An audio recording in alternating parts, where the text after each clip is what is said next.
Hello, everybody, and welcome to the EGFC Overwatch 2. Happy Thursday, everybody, and welcome back. I am Seblins, joined by Spectre, and we are jumping into our first of 3 series here tonight. Technical top dogs here. Auburn University, okay, I guess top Tigers, perhaps. The Tigers going up against UTK Knoxville. But Spectre, before we get into the hubbub of these teams, how are you doing? How is your day gone today? Well, it's getting later and later and colder over here, so, you know, heating's going on, hoodies coming on, and, you know, burning the midnight oil a little bit for these games, but yeah, it's definitely worth it. We should have an absolute barn burner to start off the day. Auburn University versus UTK. I mean, I could not be more excited because this is going to be a clash of styles I've ever seen. When Auburn University have been kind of forging their own way forward, what they've been playing. Plenty of off-meta stuff, but they put plenty of thought into it, and it's been working out absolutely fantastically for them, as their results will say. And UTK, I mean, they've been playing meta when they want, but they have also been, you know, letting Duckster play the Doomfist, and that comp is just terrifying. Yeah, I mean, Dexter on the Doomfist is something that we keep a close eye on due to, as you mentioned, its terrifying nature through and through. But Auburn University, they come into the EGFC this year. They go up against teams like Knoxville. They go up against the teams like Delaware and like Hawaii, and they are beating all of them. So far, Auburn University has been a force to be reckoned with through and through. But let's see if tonight's map pool can be a benefit or a detriment to this team. We're starting off on Busan, Paraíso into New Junk City, our third and final guaranteed map, followed by Watchpoint Gibraltar, and of course New Queen Street if we go to make it that far. So Spectrian, I like what we're seeing a lot of today in this map pool because it calls for a lot of utility and a lot of versatility from these teams to be successful. Definitely. I do think it's a map pool that's going to lean towards the segment a little bit more than what we maybe would typically see. Definitely. So there's kind of SIG comps I think we will expect to see more than a little bit of. I don't think any Winston or anything like that is going to be coming out, but I think there is some room for variation. Of course, Mecha Base on Busan, you can often see some, you know, more brawly tanks. Paraíso, lots of tools can be often thrown at that particular problem because it can be a little bit weird to attack, but in the end of days, I think it will just be Sigma. But yeah, it's absolutely fantastic. I would personally love to go to Watchpoint Gibraltar, one of my absolute favorite maps in the game. And with two teams this closely matched, then we could absolutely be going there. But I believe that's more than enough waffle from us because I do believe the lobby is ready. Yeah, the lobby is ready. The teams are waiting. As I mentioned earlier, this is our first of 3 series here tonight. So we've got Auburn versus Tennessee, RIT versus UConn to follow it up and to close things out, Marquette versus Hawaii. So a lot of versatility coming out from these teams tonight, a lot of replayability, and a lot of, hopefully, high-caliber gameplay. I liked what you mentioned a moment ago, Spec, just talking about Busan and what it brings to the table and the fact that it is a very fascinating map. It's a very powerful map and one that I think we're going to be seeing a lot of change-ups on. We're going to be seeing a lot of roster changes and a lot of role swaps or character swaps, and we're starting on the very one you referenced there, Mecha Base being that first. So I'm looking for maybe a Reinhardt or a Junker Queen. We could be seeing that Winston, as you mentioned, but the two that I think we're expecting to see are the default Sigma, and because it's Knoxville, that Doomfist. We're seeing some very interesting role swaps on the left-hand side of your screen. King Kong, a lot of the time we've seen him on that support role, but right now playing DPS. Blamathy we've seen on DPS, now on Tunk, and Legacy via Duckster, the last role swap now on the Ana. While this composition is very reasonable, then, I mean, playing all these different heroes, not something you see every day. Still very standard from what they're playing. If you are going to be running a Doomfist, Auburn University, the front line's very standard, but the back line, the Mookie, pretty much only ever playing that Kiriko Obese Chicken on the Baptiste, going to provide a lot of sustain, but the lack of speed might be a bit of a hamstring for Auburn University. Blamathy wants to be the one to go in and make that space early, but isn't able to do so quite yet. A bit of an overextension. The accretion is up to cancel out that Doomfist. The tank form Bastion makes it really difficult to stay alive, and Blamathy barely able to do so. King Kong sneaks into the back line, takes Riptide out of the equation, and gives UTK a 5v4 numbers advantage. Top damage dealer out of the way as well. Not a mercy in sight, and I think Knoxville getting ready to show none of that very same namesake. No mercy against Auburn. They want to cancel out this team as quickly as they can. Point flip still belongs to nobody, and Blamathy will go down next. A kill that late in the fight does mean that UTK have suddenly lost a lot of kill power, and the respawns coming in here for Auburn University means it's only going to get harder and harder to flip the point. They're finally going the way of Auburn and pushing forward now. They can begin to compound this advantage. Auburn, they let things get close, but they find the point cap, and that's what matters. A huge pick onto Ducksta is going to be traded out onto Obese Chicken, but I feel like the damage has been done, the space has been made, and Auburn University feels pretty good about their chances of holding on to this, at least up into maybe 20%. UTK found a couple answers back, and as long as Blamethy's breathing, it's difficult to count Knoxville out, but every second that passes by is another second in the advantage state of Auburn University.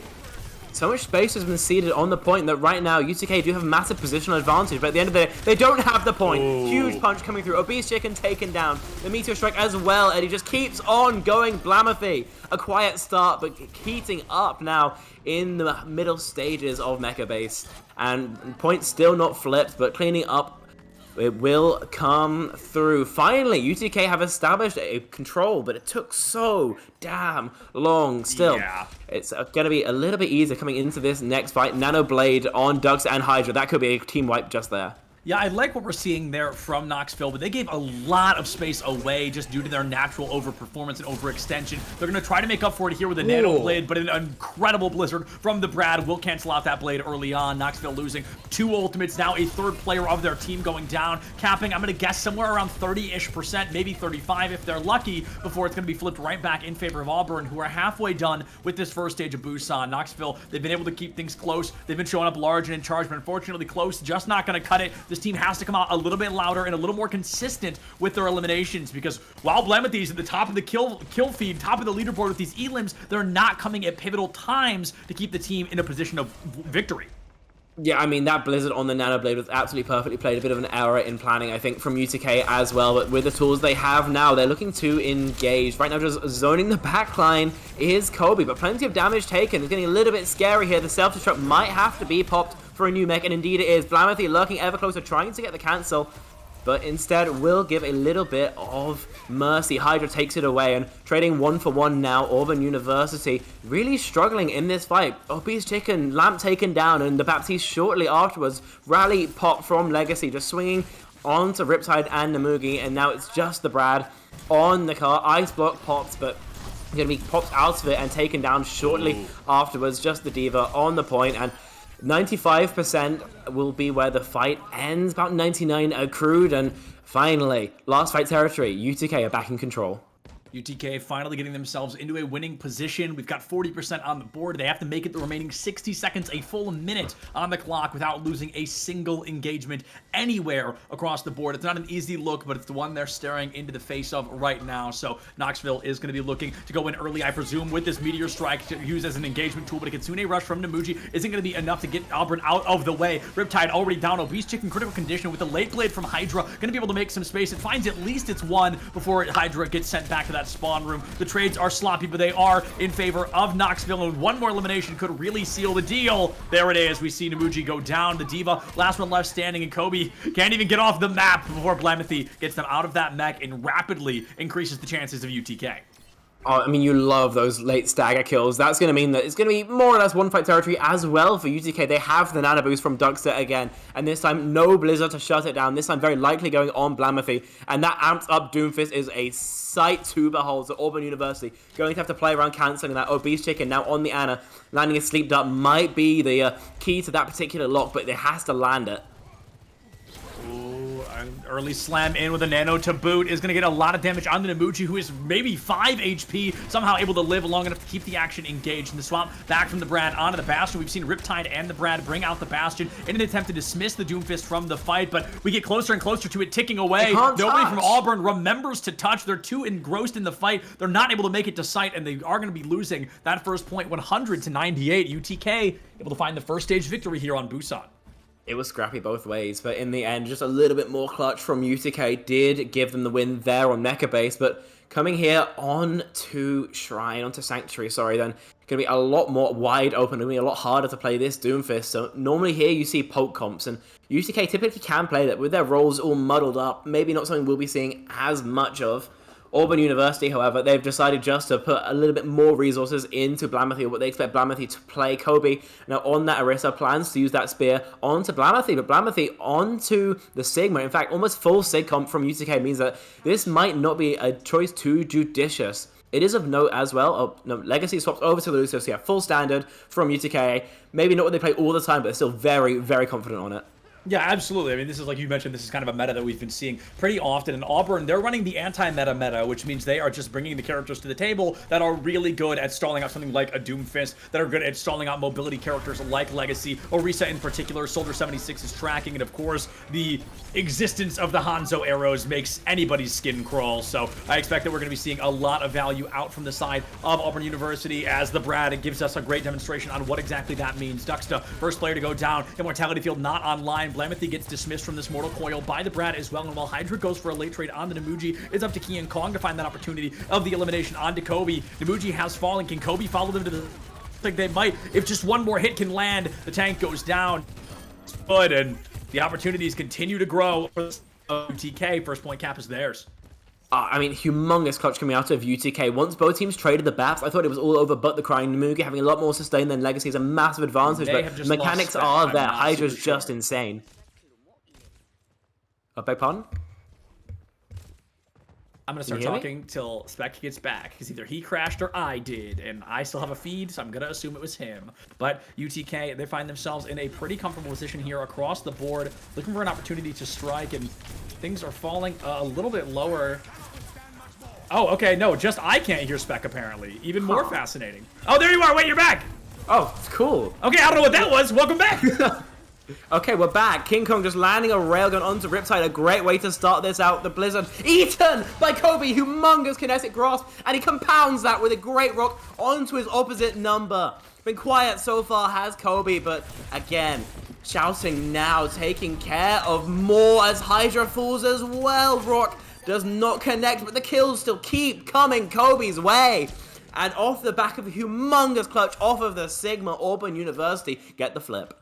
Yeah, that is a big open up off of an Eaton Blizzard. Auburn is going to allow Knoxville to find 60%, so they're just a little bit shy of what we like to call that last fight territory. So Auburn has a lot of space to make up for, but UTK just did the very opposite just one stage ago, so it's definitely not impossible that Auburn can as well, especially with those Dragons online against a team who's all huddled up in the corner like that. Amplification Matrix from Duxta will obliterate the shield of Kobe. That's going to force a rebound backwards, giving up a little bit of space. Amp Matrix, though, is relatively silent. Auburn smart enough to just get the heck out of the way, because sometimes it works, and it looks like it's going to be valuable enough that Amp Matrix comes to a close. Kobe may go down, and if they do, that should be the beginning of the end of this fight. But the late visor from Riptide that could really turn the tide.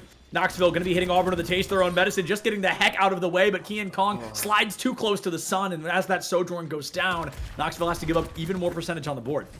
Losing a Sojourn there hurts so much, because not only is it a 4-on-5, but it's your biggest ultimate set up on a great off angle, and Auburn University trying to push in deeper. The Blizzard, however, zones so much space, the Flux on top of it to make it a deadly wombo combo. Hydra and Blamethy combine for, by the looks of things, 4, and the point at 60% will be flipped right back.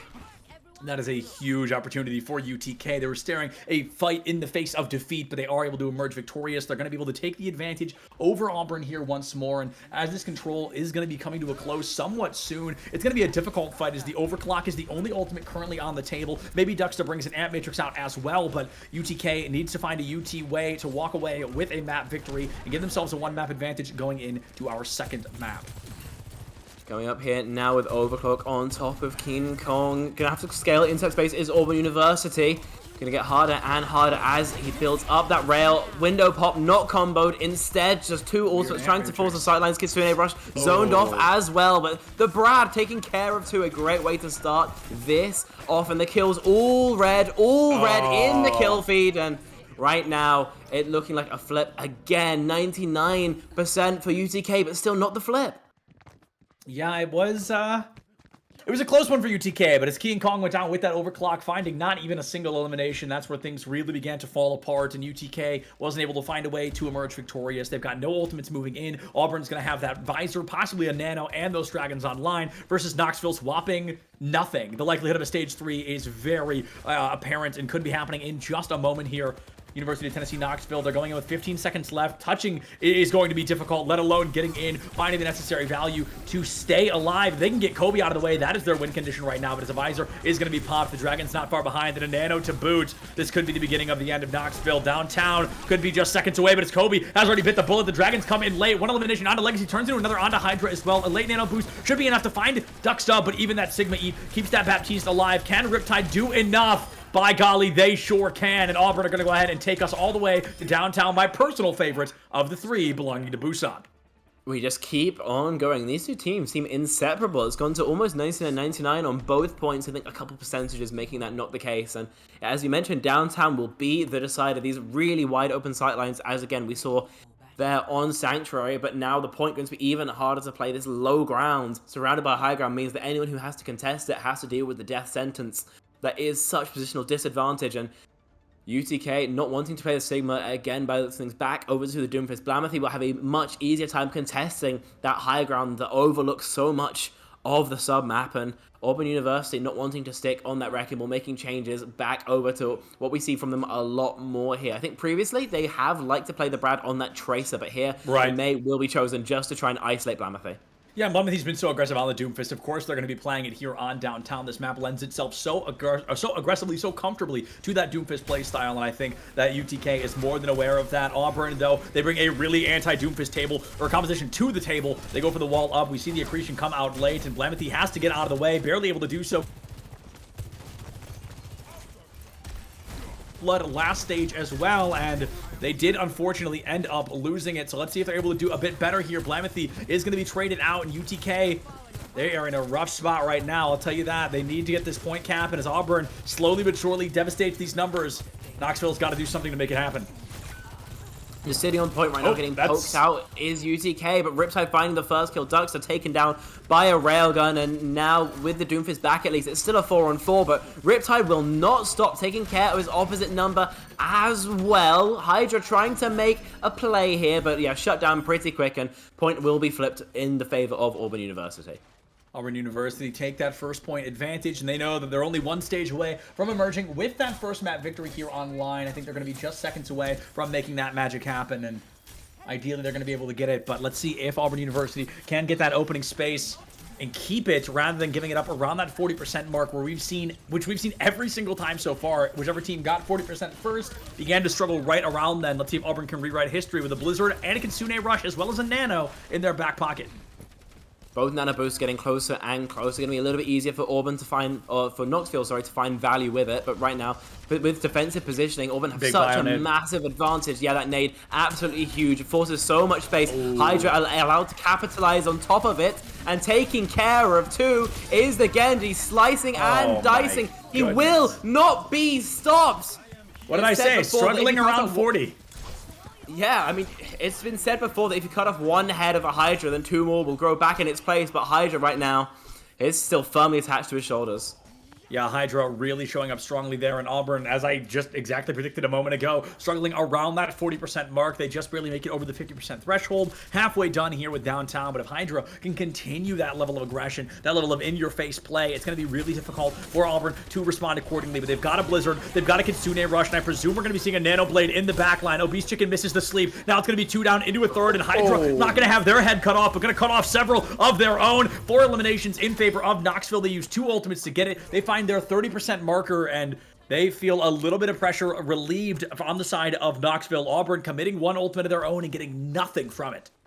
I mean, yeah, Hydra in the backline, an absolute headsman, taking care of 3. That's the entire push wiped out, and no value, as you mentioned, from the Mugi's Kitsune Rush. So that's a great ult trade from them, but still, that's the win condition out. Auburn aren't too mad about that, and now they can wrap to the point and invest their own now to hopefully have a similar effect.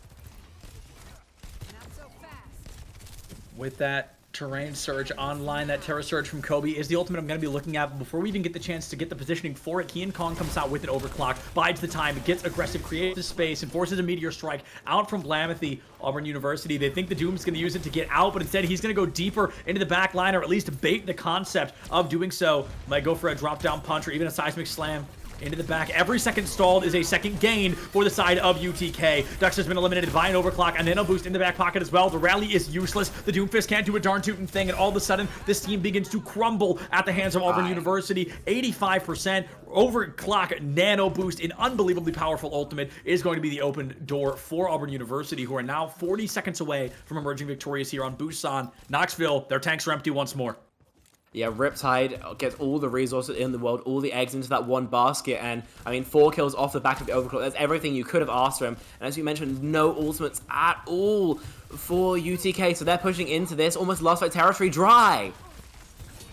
Blizzard comes out from the Brad, gonna be stalling a lot of time, and poor Legacy could not hide far enough. Last fight territory has been entered. The Terra Surge is not a great one, but it does create the time necessary, gives you enough opportunity to charge up things like that Kitsune Rush, which should be prepared by our next combat, and oh, that's not a way to do it. Ducksta gone, Blamethy falls, and Auburn University turning on the boosters right now to make sure they emerge victorious one way or another.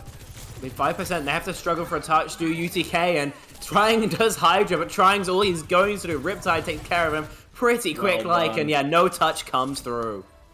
Auburn, maybe stop playing with their food or something, but by golly, that team woke up. I mean, just instantaneously emerging victorious there and feeling pretty darn good about their chances. Auburn University able to win that first map. Now only need to find 2 more victories here to walk away with another 3-0, something Auburn is very familiar with at this point. I mean, they've been absolutely on fire all tournament long, but I mean, here, against what I thought would be tougher opposition, I mean, they definitely took a bit of a beating, but they came out on top, and it was consistent. It really did show that they were playing better Overwatch, at least there on Busan. So as we go into some of the later stages, I think, of the map pool, we might get to see a little bit more of UTK's hero pool and their compositions that they can run tested. But as for now, at least, Auburn University take map 1 and they do it in style. Yeah, I think in style is a great way to say that. They did not just show up, they really began to show off toward the end there. A couple of aggressive ultimates that didn't really find much, but it did create the necessary space for the team to emerge victorious. And as I just cannot get over how bad my hair looks right now, we are going to emerge a little bit further into our second map, which is Paraiso. Thank you for the reminder, because I could not remember what it was. Paraiso, going into this one, I think you made a really good prediction at the beginning there, Spec, of how Sigma is almost a guarantee here on this map, at least for several parts of it. And I think Sigma could be pretty consistently showed up here one way or another, but it feels like neither team really wants to engage that Sigma unless they really feel like they have to. I agree. I think that Sigma right now is just too prevalent in the meta. The problem with him is really that he doesn't have anyone who can just instantly shut him down. No hard counters like maybe a Bastion or a Sombra to a Doomfist. So yeah, I think we're going to be seeing a lot of Sigma going forward. And well, you know, rumors of a new patch over the horizon. As for now, we are in the Sigma meta. Paraiso, no different. The sightline's far too complementary to him. Now, I'd like to did mention as well, I think, you can play a Doomfist here. Some of these high grounds on those first and second points especially, you really do need some verticality to assail, so a lot of the time you will see Winstons, Divas, Doomfist trying to reach them, but it also can be rough when you know you're playing into so many stuns, so it's a big choice, I think, on UTK's hands especially, where they go towards it. Auburn University have been known to play Diva here before, but by and large, it's still just Sigma.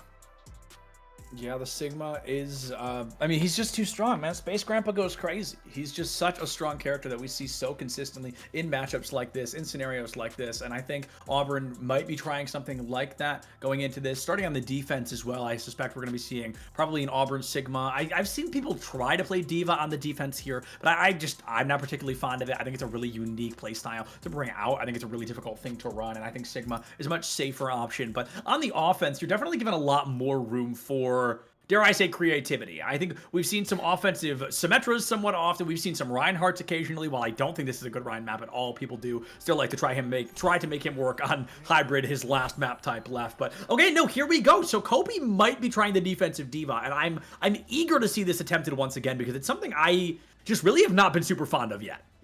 I think the Diva's definitely playable. I think it's going to be a lot harder to play consistently, though, than what your countermeasures, of just playing the Sigma. So, yeah, Auburn University, I don't hate this at all. I think it's interesting that they're going towards the Anna Brigitte backline. Normally, they'd prefer running a Mercy to pocket the Brad or Riptide.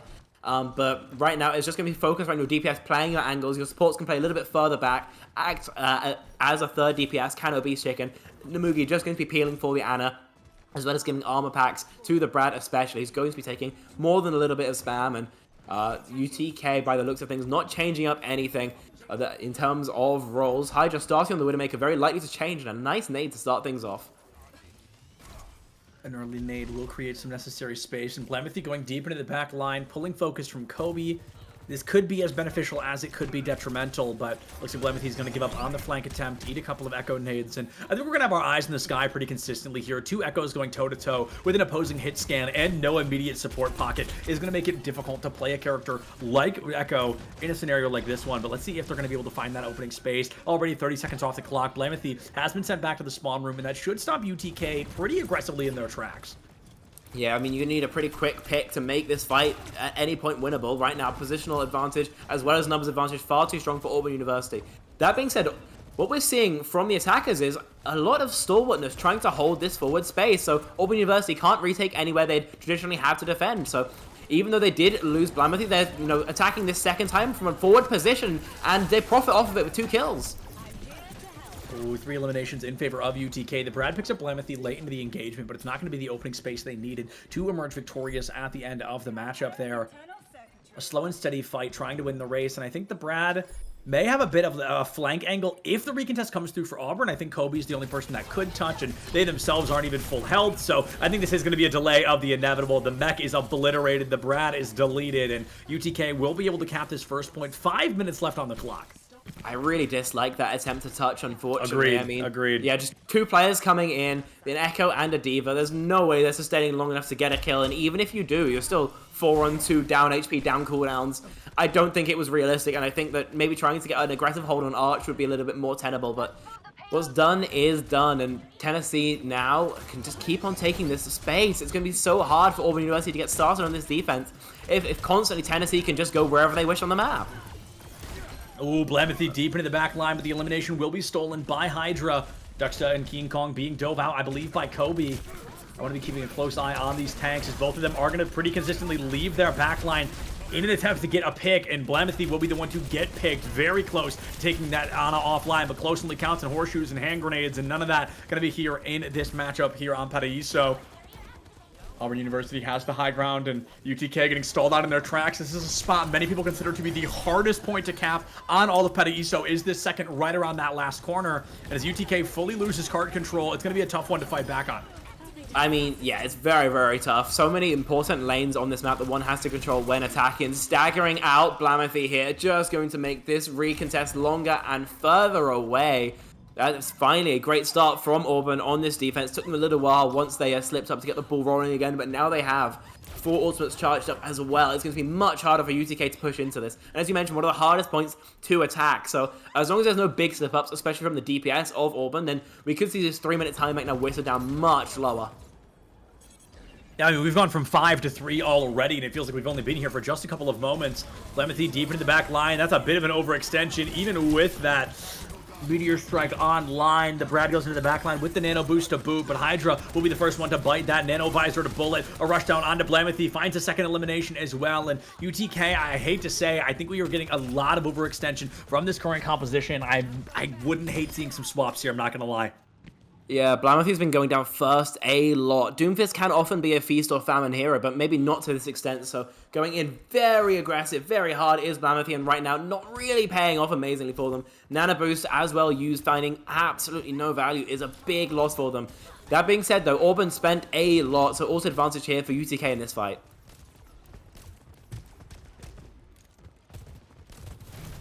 UTK goes for a late high ground. Blemethy does get that, or no, does not get that supercharge online actually, so the super punch is not going to be lined up quite yet. Goes in for a late slam onto the Brigida, and it's actually going to be the Brad. That's the first one to go down. UTK has the numbers advantage. Blemethy's pulling enough focus on the high ground, and there was a flank from Hydra. Opens up the door, keeps the fight available. Late rally. Might be able to keep some space alive, but instead it's going to be King Kong who goes down first. A lot of value being found out by UTK, but they're losing just as many players as they're bringing to the table, which makes this just such a difficult matchup to start with. Okay, we're going to be moving forward into a little bit more of a UTK matchup here. We see the rockets come out. The Helix rockets are not going to be able to find much other than that one elimination, and A slow and steady race is going to be happening here. Hydra finding the Brad. UTK, they've got the numbers. They do not have the time bank to work with, and they've got to change up something because they are running out of time. 2 meters left. Time is up for Auburn's defense. UTK all but done. Ready to cap the second point. A late nano onto Kobe. I don't hate it, but I don't particularly love it either. I think it's going to be a delay of the inevitable. You get the one pick, but I think there's too many players left alive unless you also find the Ana, which just feels all but impossible. The recontest comes through. The bomb goes out. Duckster goes down, but Kian Kong's overclock deep into the back line is going to create that necessary space for the team to emerge victorious. It's going to be a 2-for-2 trade. Definitely not the end of the world, but for Blamethy, I believe last player standing with an incredible spawn disadvantage. All this work being put down the possible drain, but the cap is just seconds away. Hydra finally returns to the fray, and it looks like they will be able to get that second point cap today. 0.65 meters. Maybe I've caster cursed it, maybe I've jinxed it, but as Kobe loses that mech, things are really starting to slow down, feeling a little bit rough. And the second cap finally comes through for UTK. They are running out of time to make this work. Let's see how this next engagement takes them. Blamethy goes for the early pick. Gets picked. Wah, wah. Happens to the best of us, but it is going to be happening to Blamethy here.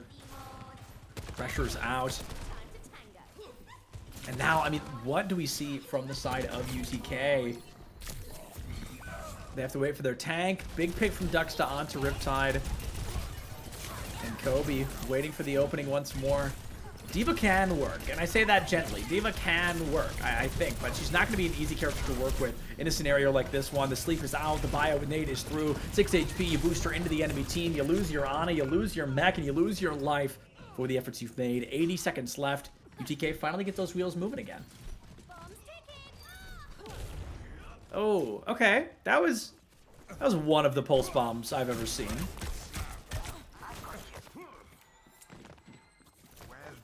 60 seconds on the clock. Meteor Strike available. But look at the ultimates from the side of Auburn. They've made a couple of swaps. They're feeling good about their odds, but all things considered, they are in an awkward spot. Bradley's out. A Bionade is going to disrupt a lot of Namuji's healing, and the Visor from Riptide does keep things available. Kian Kong down. 45 seconds left. Winning this matchup here could be all but pivotal for the side of our friends here on Auburn University. This could help them set their win condition. The Orisa swaps the cheesy one, but when you're here for a W, there's no such thing as a cheesy composition. You got to play what's going to work. Riptide looking for the necessary space, can't find it. Hydra into Blamethy. UTK, it's so crazy the way that I feel like they have not won a single fight since this third point started, but somehow they're always getting the eliminations to emerge victorious. And to our keen-eared viewers at home, you're probably noticing, wow, Septulence has been talking for a long time. And that's because Spec is unfortunately having some tech issues, so welcome to the Septulence Power Hour, where I'm just going to start co-streaming instead of casting, because that's a lot easier for one person. I feel like I liked the Orisa. I feel like the Orisa was really interesting, but all things considered, it's like you don't really want to play Orisa if you don't have to. You know what I mean? I think the Orisa can work pretty darn well, but she's not my favorite agent to be running into, my favorite hero to get the lineup on. And things have been a wee bit wonky since they've been trying other things. Auburn seems their strongest on the Orisa, and I'm down for that. You know what I'm saying? Like that works for me. But no Orisa. The offensive D.Va, though. I was very critical about the D.Va on the defense. I don't think it worked, I'm going to be honest. Maybe that's mean of me to say, but I don't think it worked the way this team wanted it to.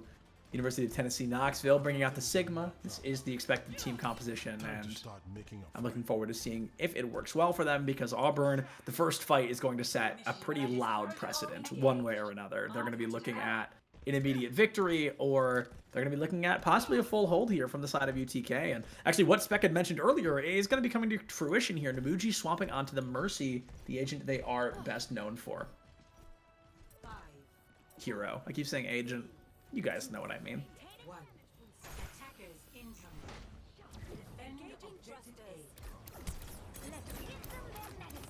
I don't know. I feel like the Echo is actually going to work really well for Auburn, because no disrespect to King Kong, I think they're doing an okay job, but they're not lighting up the kill feed here. They're not lighting up immediate kind of value or action. They're playing it a little bit slower than my liking, and they're just not really putting the pressure onto those aerial players like we need. Like that, actually. That's the kind of pressure I'm talking about. Poor Blamethy didn't even get to blink before they just got obliterated out of the matchup, and with 90 seconds already, or 30 seconds off the clock, a lot of space to be made. Auburn, they got rid of the tank. UTK trying to backpedal, but Kobe going for the rush down. Riptide finding Kian Kong, who I think I'm going to request to swap to something different. They get the trade on the obese chicken, but this is, I think, 2 ticks for free. Maybe just the 1.5. Namuji's gone. Hydra, a great pick, but they give their life for the cause, unfortunately. And with the spawn advantage on the side of Auburn, that's not as valuable a pick as they may have anticipated. Duxta, though, he's trying to get that trade out. He's trying to get that lineup, and he's looking for a little bit of space to work with. Kobe finally goes down. UTK, they got to, I mean, it was an awkward play, but it looks like it's going to work, and that's a W to me. Also, big shout out Kian Kong for swapping off the Soj. Soldier's already looking better. Huge. Insane stagger. Absolutely insane stagger.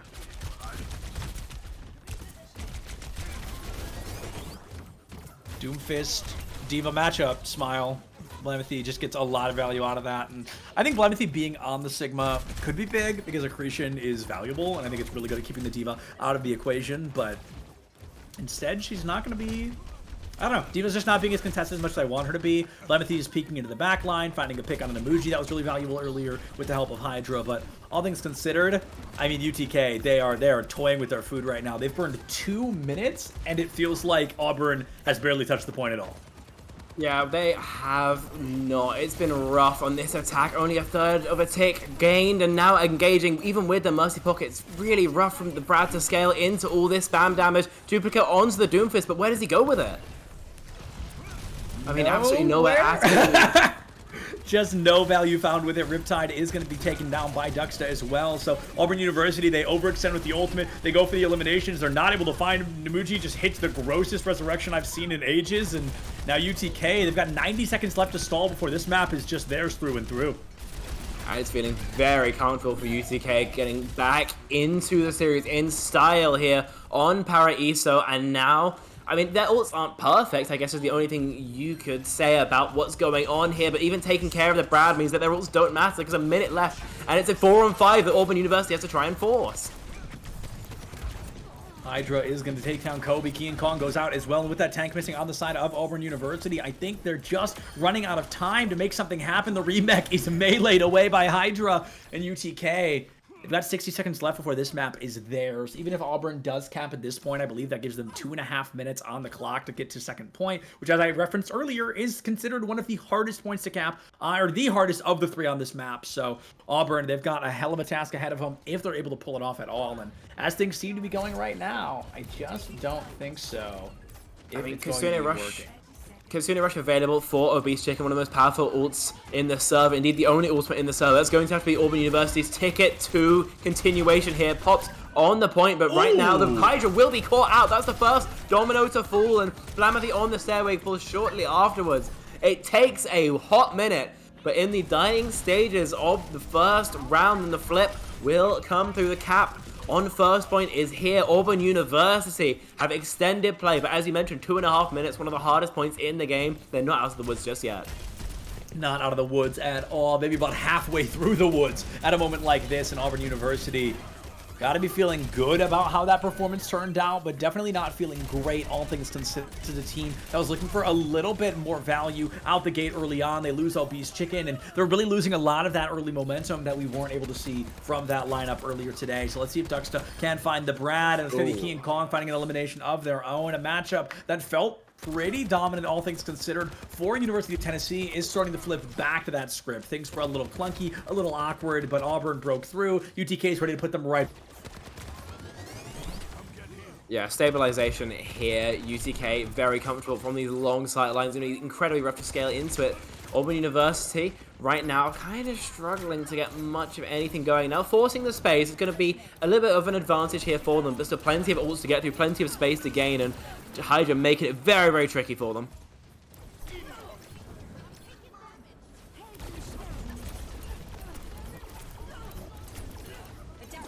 Okay, we've got no stabs. That's chill. right now what we're seeing is Hydra going in deep, but not really able to find the final blow. Instead, it's just ceding some space, is what all of Tennessee are doing. Tactizer and Nuke both popped. Oh, just kidding. It got nothing. Okay, Hydra gets the bean as well onto Namugi, so these kills all red in the kill feed. Seems like UTK, with just a minute left, are looking to get the wipe out here. Hydra's Tac Visor duplicated. Good for so many kills. The Kitsune Rush as well combos on top of it, and with that, 45 seconds left. There's one more touch for Auburn University, and they're changing over to slower characters. Cassidy, Soldier 76 Dealer, none of these have an easy job getting to the cart. So if UTK hold forward, then there might not even be overtime for Auburn. If they don't, however, then it's still one last shot in OT to try and extend play once again. Yeah, 30 seconds on the clock here. I mean, 20 now already. Wow, Legacy almost gives their life thanks to that kunai, but it's going to be able to keep them up alive at 12 HP. I'm expecting an early rally here to give the team the additional shields they need to stay in the mix-up. University of Tennessee Knoxville just moments away from guaranteeing a map 4 if they can pull this off. Auburn, they have no ultimate to UTK. They've got 2 to work with, and if Kobe loses that mech early on, that will be devastating. But Riptide into Blamothy, trading out that tank is going to be detrimental. They've got to find a pick here with this visor. If anything, somebody's got to touch the darn cart. And they get boxed out in the high ground. Nobody touches the cart, and that will be UTK winning the second map, guaranteeing at the very least Watchpoint Gibraltar as map number 4 of this first series tonight.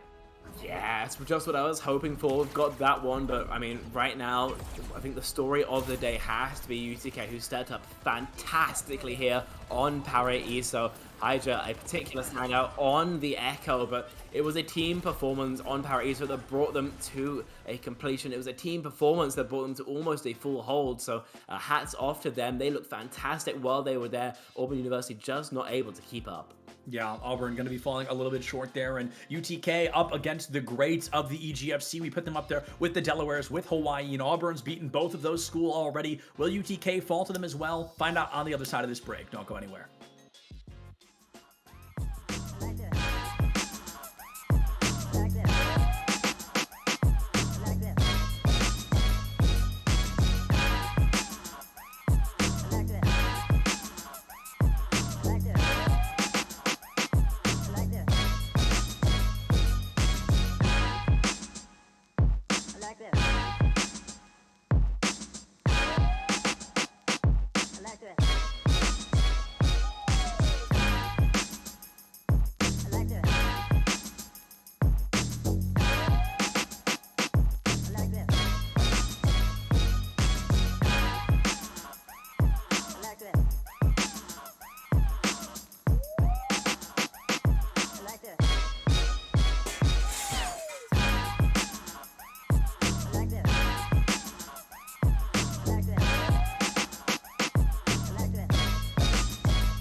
Hello, everybody, and welcome back to the EGFC Overwatch. We are 1-1 Auburn University. Knoxville, who just won their first map on Paraíso moments ago. I am Sepulence, joined by Spectrion, and I'm really looking forward to jumping into this matchup because I think there could be a lot of versatility here going into our third map of the night. Yeah, New Junk City is going to be where we take it next, and these two teams have been very back and forth all throughout the previous two maps. Yes. I think New Junk City will be no exception. Often a map that does have a lot of push and pull, the resets given by each flashpoint in terms of positioning and all that jazz really means that very often it does go the full 5 flashpoints. So I'm massively excited to see what these two teams have to bring to it. And it's especially in terms of compositions, because it's been very non-standard for what we've seen before. Some of these EGFC matches can often just be Sig May mirrors, but here, New Junk City, and between Auburn University and UTK as well, we've seen all sorts of colors, and it's been absolutely fascinating seeing what they have to bring to the table before. And again, New Junk City, one of the weirder maps, I think, in the map pool, where you can kind of get away with playing a lot of stuff. So, especially from the side of Auburn, I'm really looking forward to seeing what they have to bring. Yeah, and it's going to be 1-1 on the line here. So both these teams looking for that series point, that match point advantage going into the fourth map, which will be Watch Point Gibraltar. I think that'll be really fascinating because I feel like we haven't seen a matchup like that yet, or a map like that yet, that'll call for some new characters here or there. But all things considered, there is a lot on the table for our friends on both sides. And I like what we're seeing from UTK already. If you're going to be playing Junker Queen, this is traditionally the map to do it. But with the Brad locking in that Bastion, I think the JQ is really hard to work with. I also think it's very interesting to what we're seeing on the other side. Normally, you see almost always, in fact, a flashpoint. You see a Lucio, just to allow you to reach the points at the same time as your opponents, get a little bit of positioning. The help that rotates as well between the flashpoints. But right now, what we're seeing is none. Instead, Obese Chicken going to be locking the Moira. So Auburn University, they have plenty of sustain, plenty of off-angle presence, but we'll see if the lack of utility that the Moira provides going to shoot them in the foot or not. And as you mentioned, yeah, the Junk Queen could be very rough into the Bastion, so plenty of pressure onto Blamothy and Duckster as well to keep it up. Blamothy goes in early, might be able to take Kobe out of the equation, but may have to give their life for the very same play. Backs up early, King Kong goes down. We're back on the Soj. I don't like looking at it, but it looks like that's the choice that Auburn is going to choose to make, or excuse me, that UTK is going to choose to make. The Soj is going to be the first one eliminated. Legacy's Lucio gets UTK the space they need, but unfortunately no eliminations in their favor. But yet, Blamothy, great knife into the back line, and even larger carnage as Numuji and Legacy are going to be traded out. Obese Chicken goes down with no support on the side of Auburn. The rest of them should begin to fall like dominoes. UTK looking really good with Hydra back on this Genji, the place he loves to be.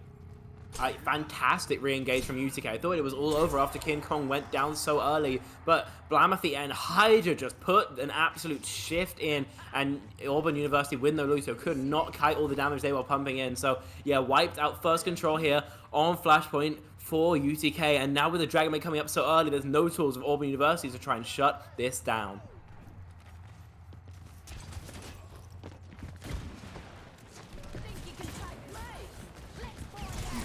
Goes for a slow play out early, and Hydra's Blade is not going to be very large quite yet. It forces out the Suzu. Is going to be able to find Riptide, possibly onto the Kiriko as well, but Hydra will be taken down before they can get that third and final slash to take that Kiriko out of the equation. Legacy takes the Brad down with 60% already here on this first flashpoint. I believe it's 0.8 seconds per tick instead of 1-to-1, so it's a lot faster than a traditional control, and we're seeing that here as UTK's won 2 fights, and they're already basically done with this first flashpoint. Yeah, 20% left on the board. Auburn University could try to touch, but it probably would be pretty ill-advised. So right now, Blamothy, Duckster, Legacy, they can just poke off, stay on this off angle. Yeah, Auburn University cannot touch. They can try and harangue a little bit, but they will not be able to fight here for Arena. And so next flashpoint will be unlocked, but these two teams looking to clash before even that opens. I'm really expecting to see this Rampage come out from Blamothy somewhat soon, but as they're rushed into the back line, the Brad is going to be hunting that elimination down. It's not ideal, but honestly, it could be a lot worse. I think we are seeing a pretty reasonable scenario for the side of UTK. They lose a couple of players, but they won the Flashpoint, and that's what matters most. Auburn University, they're going to have 3, nearly 4 ultimates moving to this next one. Which ultimates should we be looking for here, Spec, in this next engagement? The big standout has to be Blamothy's Rampage. If it connects and Nemugi doesn't have the Suzu, then it's all over for Auburn. Conversely, on the other side, the same is true from Kobe's Gravitic Flux. So either of those, if they connect, if they don't get Suzu'd adequately, will mean a fight win. So these two tanks have plenty of pressure on their shoulders here. Coalescence is going to be the first one to come out, but the Rampage from Blamothy here could cancel out that Coalescence pretty consistently. It's going to be a big one. A 4-man Rampage deep into the back line. Already finds Riptide down and out. I believe that Bastion and the Kiriko will be joining in just moments later. A wonderfully timed Rampage from Blamothy, who sat on that ultimate for quite a while. Immediately has it pay off in dividends. UTK emerging victorious in that fight. Only 33% gain from Auburn. That'll be matched quickly in just a couple of seconds. That it will, and 2 for 2 in terms of ult spend mean that UTK is in a pretty comfortable position. Legacy as well, with that beat, can cancel out the Gravitic Flux of Kobe, so it's all looking up for UTK. If I'm Auburn University, I'm maybe considering taking just a dry fight, trying to lower the ult bank of their opponents, but Auburn University right now is pushing onto the point instead, wanting that early positioning, and I think investing into this fight. The investments are available, and now things are mirroring quickly. Oh, Beast Chicken is going to be going down early. We hear the overclock from Kian Kong, matched out by that artillery strike brought to you by the Brad. 2 eliminations from Kian Kong are feeling pretty darn good, much better than that artillery strike, and UTK has pretty much guaranteed their second advantage state here in this second flashpoint. Just shy of like 12 seconds left, I believe, until this one is theirs, and that's about to be all she wrote here for this second flashpoint. They'll be 1 away from emerging victorious in a very quick map 3, unless Auburn can turn things around. There's always time for them to turn it around, but Blamothy taking care of Beast Chicken, not the way to start things off in that previous fight. I mean, Kobe and the Brad tried to combo their ultimates, the Artillery Form and the Gravitic Flux, but the Gravitic Flux missed, just caught nobody, and even if it had, the beat was up for Legacy, so yeah, we're just a little bit outplayed there. Did UTK against Auburn, and now on to that final flashpoint. The Dragon Blade is here and still unanswered. Blamothy wants to get aggressive, but can't do so, especially now that there's a Mei on the opposing side. That wall is one of the easiest ways to negate a Rampage if not played correctly, and Riptide goes down to Muji, not far behind. Obese Chicken just can't get out of the way, and UTK are playing with their food in this scenario. Kian Kong finding the final 2 eliminations. Flashpoint opens, UTK on top. Exactly what I was talking about earlier. No tools but cooldowns to negate the Dragon Blade, and that's not enough when the same could be said of Hydra. All his team's resources pumped into him, and fantastic output out of the Genji all series long, especially all map long. And right now, with control of the final flashpoint they need, UTK are teed up to go up in this series 2-1. 2-1 is just 75% away, less than nearly a minute on the clock, and as Blamothy gets that Rampage at the ready, the threat of it is almost more important than the actual existence thereof. Ducksta gets an early pick onto Obese Chicken, and I can't believe we're ripping this. Blamothy only able to find 2, but they're both going to turn into eliminations if Riptide goes down. Nimuji and Riptide both going to be going down to an insanely timed Rampage from Blamothy, who picks up a total of 4 with the help of the team to bring a 15-player kill streak to the table. Things looking good for the side of UTK here on Flashpoint. This is just a team at their absolute most dominance. I mean, that's absolutely fantastic from Blamothy. What was that, 35 HP? He rips the Rampage? Yeah. I mean, I know it heals you, but like, damn, that's terrifying. Either way, though, now 85%, we have to see a touch out of Auburn University. Then they can think about their chances in the fight, but they need to get overtime started first. The overtime's got to be gained, and we've seen Auburn really bad about touching the point.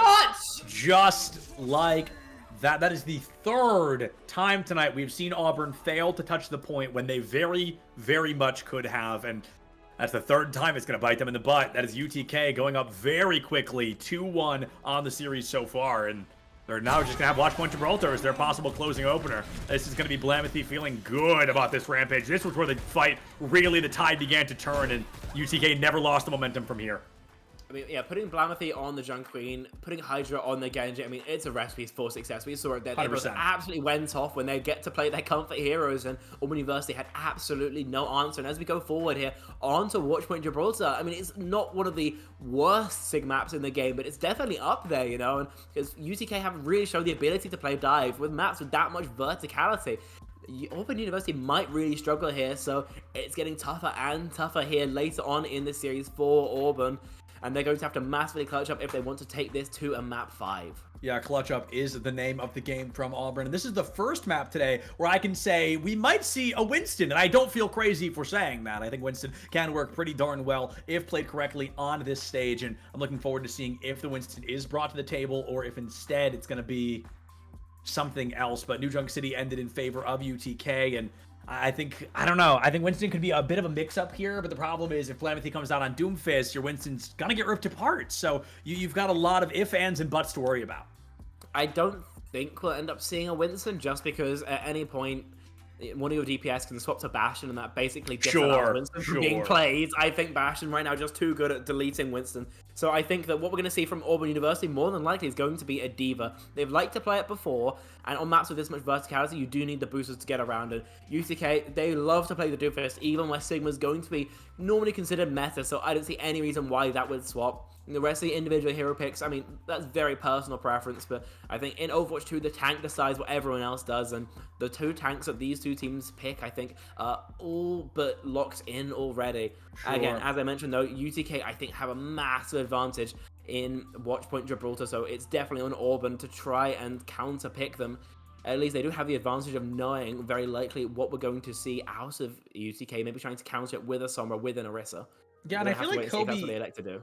I feel like Kobe going back to the D.Va wouldn't be insane either. I feel like that is something we could possibly be seeing, would be that D.Va match. And yeah, okay, so Kobe back on the D.Va, the Doomfist from Blamethy is not surprising at all, but Auburn being on the defense is going to be interesting. Auburn's been struggling a little bit on the maps that are similar to this. You know, the escorts, the hybrids, we saw the Pataiso, the rotations from Flashpoint weren't really clean enough. It's very reminiscent of transferring from point to point on something like this. And Auburn University have been struggling. So on the defense, this is where they set their own win condition. They have to decide how far can UTK get the cart, because as we learned on Pataiso, if it's past the second point, that's a difficult win condition for Auburn. They need to hold this one close and dominant. Yeah, most definitely.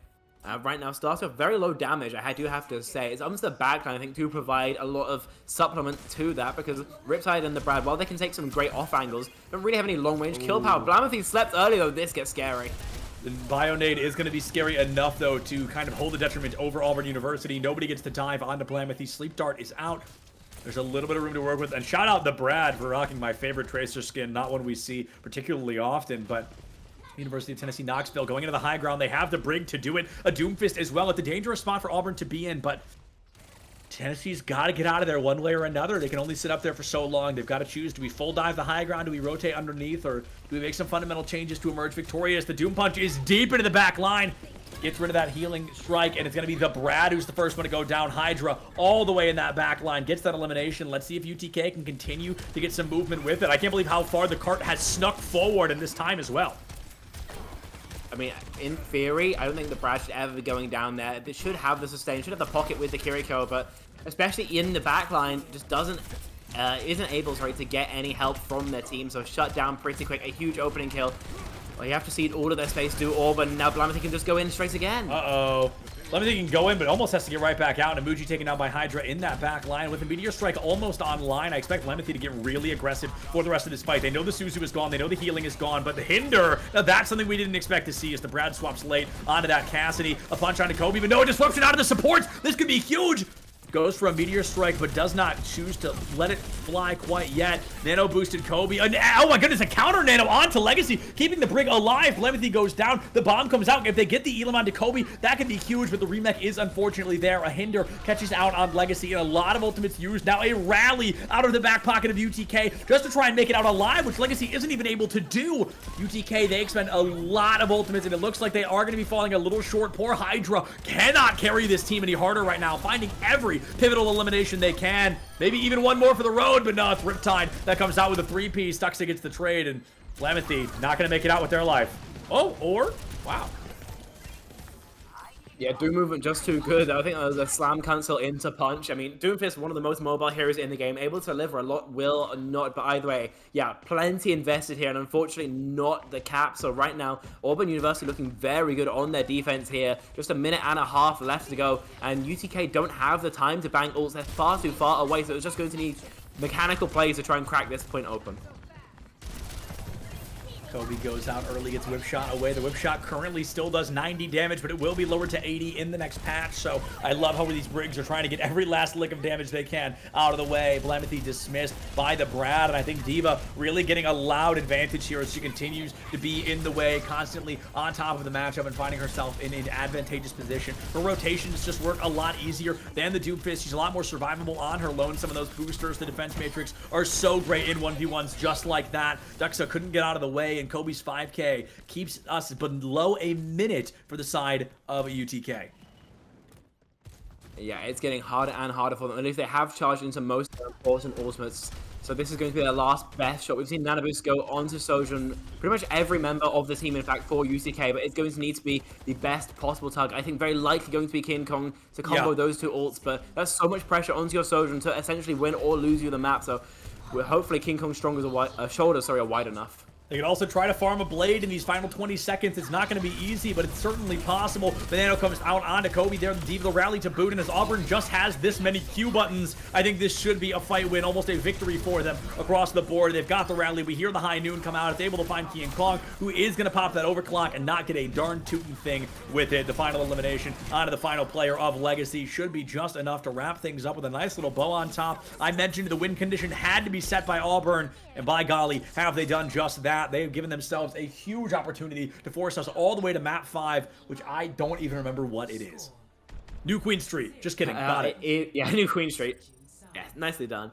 Thank you. No, well, I think the important thing there from Auburn University was that actually that swap over to the Cassidy. Normally not considered yes, 100%. that meta due to plenty of factors, but instead there, the nade especially was absolutely ruining Blamethy's day. Some shots as well put into Hydra meant that the Tracer couldn't be maybe as free as he wanted. So, yeah, humongous swap there. The Brad making it work after losing out the Tracer duel just once, and UCK really didn't have an answer for that. I think normally the way the kind of matchup works is that the Cassidy kind of will just get a dive by 3. Yeah, you can nade 1, but in the end you get traded. But because the shots were constantly landing, UTK really weren't able to get a full structured 3-man dive on top of the Cassidy. So instead, maybe Blamethy would go, get naded, forced to out. Hydra would go, shot, forced to recall, forced to leave as well.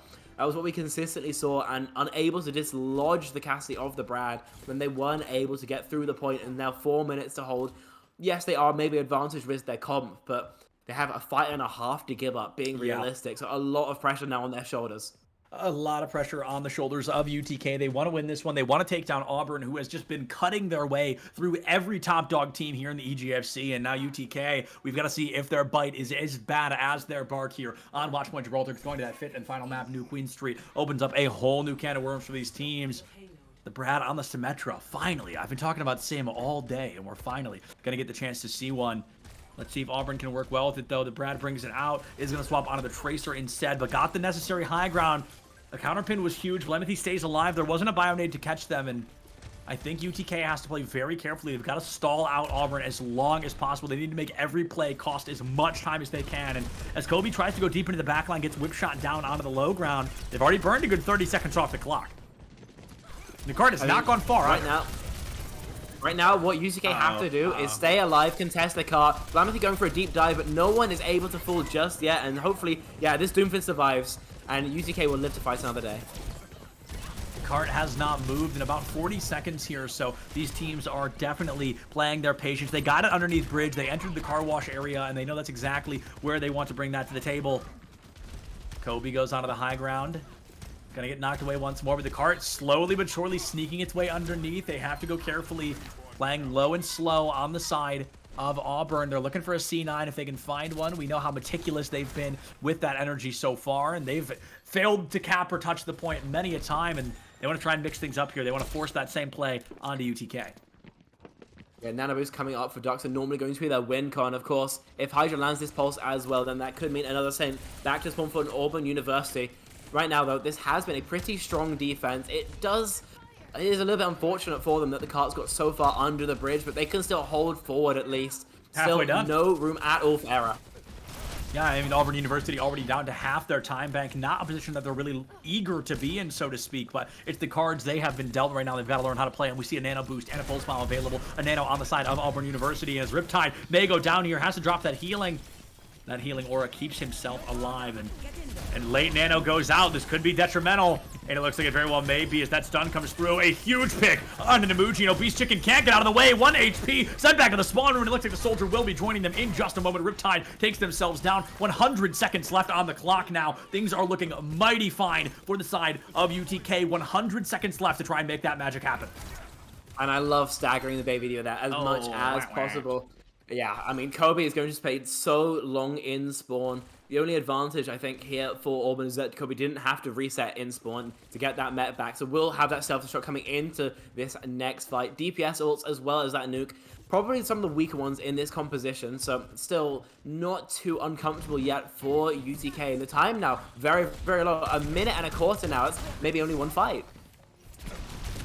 Maybe only one fight left unless Auburn can really show up early. What a sleep! The Suzu is used, and that soldier is still going to be able to get that visor off. Meteor Strike has to come out from Blamothy, and it's going to be the Brad that's the first one to go down. Blamothy has to get out of the way early on, and Kobe forcing off to the high ground is going to be detrimental in a moment like this. Things are looking good for the side of UTK if they can keep this energy brought to the table. Pulse Bomb gets eaten by Kobe. Kian Kong goes down, and just as I think things are looking up, they begin to roll downhill in the blink of an eye.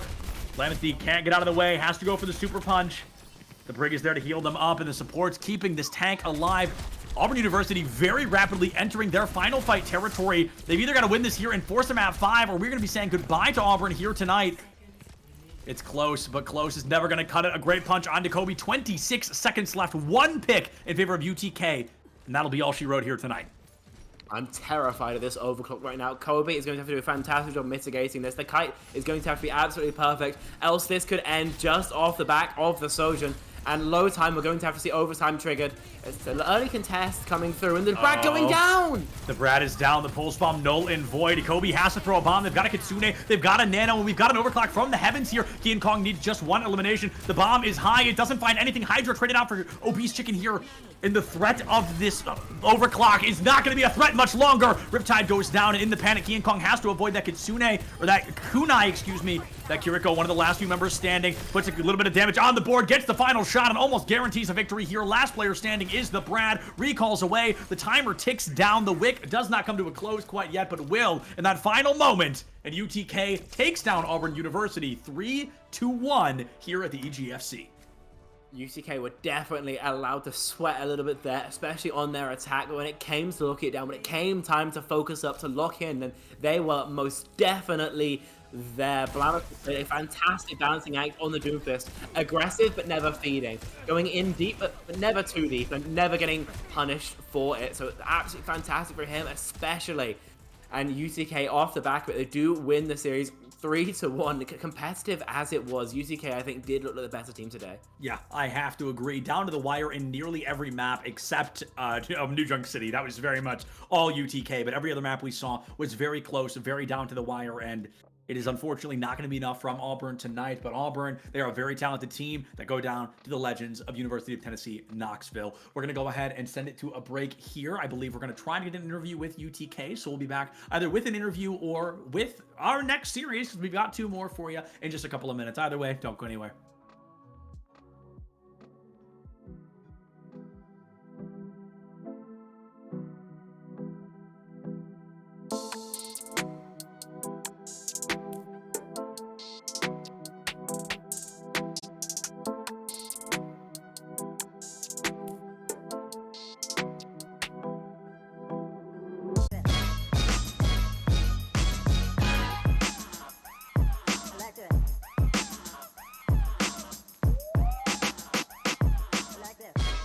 Hello everybody and welcome back to EGFC Overwatch once more. We are just now coming off of a 3-1 victory of UTK over Auburn. We are jumping into our second series of the night, the RIT Tigers versus the UConn Huskies. I am Sepulent, joined by Spec and Spectrian. How are you feeling tonight? How you doing? Series 1 was great. How you feeling about Series 2? I mean, Series 1 was exhausting, and it's just getting later and later on to the night for me, but I'm just going to keep burning that midnight oil because Series 2 is going to be a very different flavor. Again, 2 teams who do have a bit of a style that has been emerging in this season of EGFC, so I'm very curious to see how those kind of interact. RIT have been loving smacking their hit scan DPS Piba on that Symmetra, so that mobility around the map, that has been kind of their hallmark, but it's been paying off to, I'll say, limited success so far. Yeah. Sometimes it has been counted out a little bit. And University of Connecticut, they have been playing May. Always May, pretty much as possible. The interesting thing for them is maybe leaning towards a Soldier 76 more than some other teams. So a little bit lower damage, some more off-angle pressure, but could provide a bit of a target to be teleported on. So really curious to see how these 2 teams act when they do get into the server. Of course, same maps as before. We'll be starting on Busan, and I don't think, at least, that it's going to be boring. I think it's going to be some very, very odd Overwatch, definitely, but I'm excited to see how it unfolds. Yeah, I'm right there with you, and I know that UConn, they've had a lot of players that have been around for quite a while. Tiz guys, Nels and Rich in particular. I've had the opportunity to see them play here in the EGFC for a couple of years. You know, there's one thing we know about Rich. My man loves some Reinhardt, and I think Busan can lend itself pretty consistently to that Ryan. And as you mentioned, RIT, if they're bringing out a Symmetra, one of Ryan's biggest nightmares, right? Not a spot he wants to be in. So I wonder if UConn is going to have that adjustment accordingly. You also bring up the prediction of the May. I think you're spot on. I think UConn will be bringing that May to the table in our first map, Busan. And I think, of course, it's really going to be detrimental, and it'll depend mostly on which Busan we end up on, right? Is it going to be mecha-based where Reinhardt can get a lot of value? Is it going to be downtown where Ryan is one of the worst choosable tanks? Or are we going to end somewhere in the middle, somewhere in that sanctuary where we can find a little bit more value on that Ryan once again? It's an in-fluctuation just consistently until we've stabilized one stage or another. But either way, I know that UConn, they've got a couple of other things in their back pocket. Rich is not a single trick pony. And speaking of Reinhardt as well, RIT have been loving putting out as well. They've been kind of alternating between Sigma and Ryan comps, even when they are running that Symmetra. So sure. I would love to see a Reinhardt on Reinhardt game. Not something we see too much in, present day Overwatch, but it's always so exciting when it does finally happen. Another thing to maybe keep in your back pocket, and especially in the back pocket of the University of Connecticut, is that Kelp, if he so wishes, can move over to that Junkrat. And, I mean, maybe not something that RIT have much practice against, and definitely something that could really shut them down. But based on what we're seeing right now, it's a Sombra dive from RIT. The Kiriko going to be the sole healer, realistically. So Seb is going to be taking a lot of damage. Liam Helium going to have a rough time keeping him tops up. And University of Connecticut, it's Ryan Brawl all the way, baby.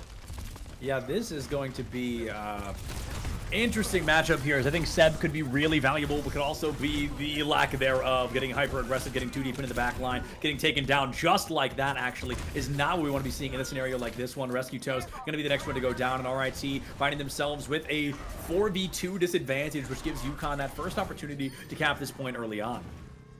Yeah, kill feed is off, by the way, which is very interesting to see. But we can work with it for now. I think, yeah, Seb trying to go in so deep without that kind of pocket just got absolutely burnt out too early. No tank, really no shot in the fight. And so University of Connecticut established first. But by those things, we have a pause. Yeah, we might just go for a reset, and I think that's not the end of the world, honestly. I think the kill feed is pretty darn important, not just for us, but for the players as well, to know, what abilities are being used, which of my teammates have, or maybe have not bit the bullet quite yet, so on and so forth. I think that's a pretty important call to get that out of the way as quickly as we can, and as of right now, I think we were seeing a pretty strong start for UConn. I'm hoping that works pretty well. I do think as well, however, we won't be seeing the Winston again if RIT is willing to stretch their toes a little bit, get a little creative with their play style, so to speak. I wouldn't be surprised to see them wean away from that Winston, because they've been given a bit of a blessing. There was a tech error, and now they get to restart, so it's going to be up to them on whether or not they choose to stick to the team comp they started with. I do want to talk a little bit about this kind of Winston, Kiri, Lucio kind of core, because it has some interesting history about it. And yeah, we do have confirmation, by the way, so it will be a restart of the map. We will be going again. But normally, this kind of play was often based around what we saw just after the release of Kiriko, kind of Overwatch 2022 finals. And that was back when Kiriko had a lot more healing. Casino Rush as well was a lot stronger, so you could kind of get away with it. But she's, of course, received compounded nerfs, so she's a lot weaker than she was at launch now. And nowadays, I do think that Kiriko with Winston is just not enough sustain. I think nowadays, if you do want to play Winston, you kind of do need that Ana. So right now, RIT getting punished for that pick. But, of course, with that restart, they can change their comp however they'd like.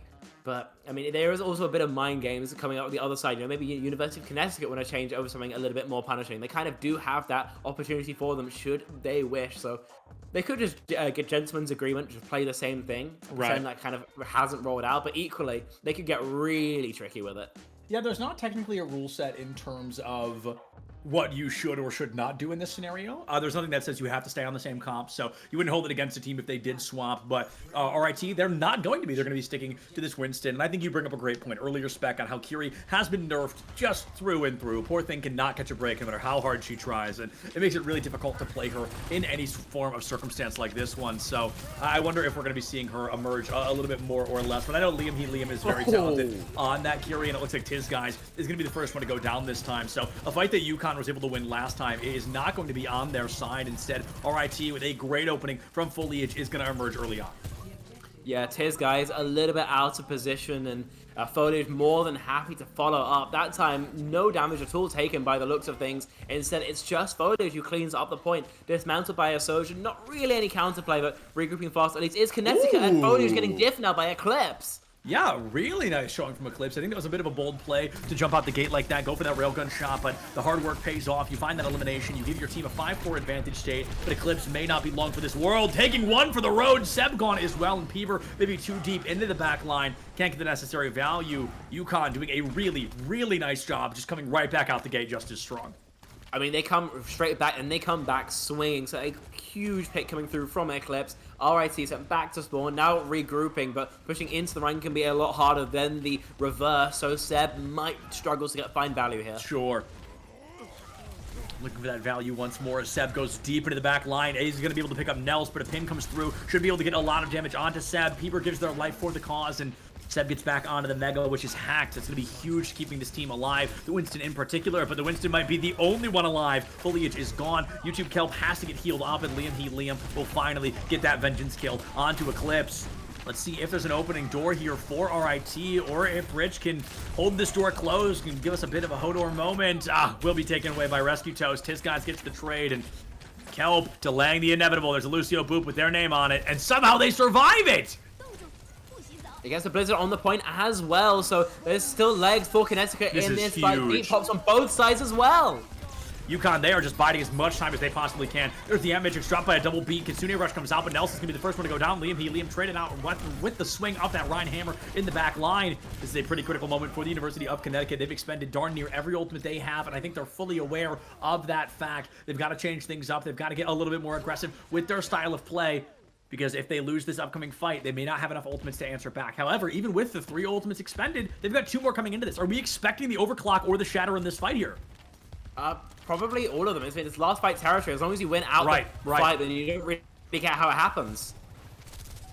Nothing on the board quite yet. A huge Earth Shatter from Rich. As I mentioned, a Reinhardt extraordinaire here in the EGFC. One of our favorites to watch. And as UConn completely obliterates RIT's chances of touching here on downtown, the door that was just opened is going to be closed in the blink of an eye. University of Connecticut feeling mighty good about their chances of success here. And I think they've all but written their name on the victory board, looking mighty good. I mean, that's a humongous Earth Shatter coming through from Rich 41. Fat Slam drops 4. Only Peeper's there to touch the point, but in the 1-on-5, no chance at all for the Sombra. So humongous plays from Rich 41 to close out downtown in dominant fashion for Connecticut.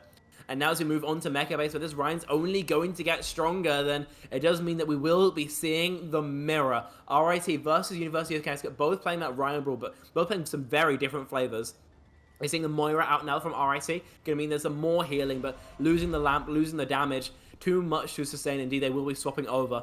Very important as well to pay attention to Peeper on the Bastion, because that's going to be the kind of tool that the entire game plays around. If he's in that turret form, Connecticut has to hide, but if not, if it's burned early without value, then, I mean, Connecticut might just have a free pathway to victory. So plenty of pressure now onto Peeper, but we have to see how it unfolds.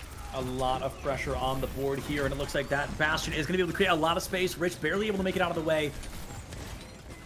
And it looks like that Immortality Field from Liam is not going to be keeping the team alive much longer. An incredible Maywall goes up, keeps the team blocked away, and Foliage on the Junkrat. They are just putting out as much damage as they possibly can. Eclipse finds one on the Foliage. Seb goes down as well, and the University of Connecticut looking mighty good to find their victory here on this second stage as well. First point cap just around the corner.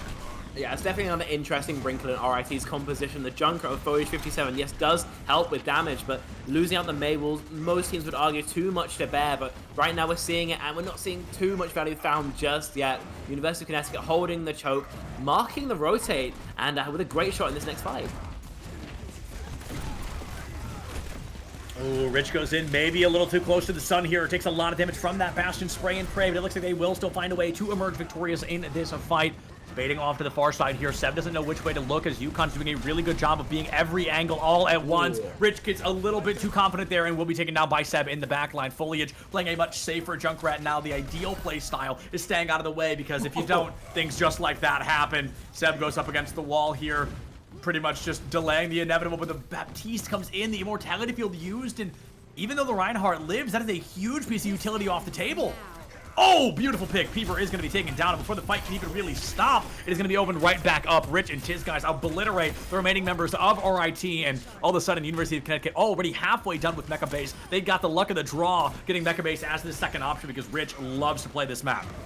They had numbers advantage for so long, did RIT. They were too great slow. pick onto Rich. Yeah, they were just too slow. They couldn't follow up in time. And that's a huge mistake. Losing opportunities like that. You won't find something like that every fight. And now 70% getting the board. It's getting closer and closer to last fight territory. And Rich, again, has an Earth Shatter.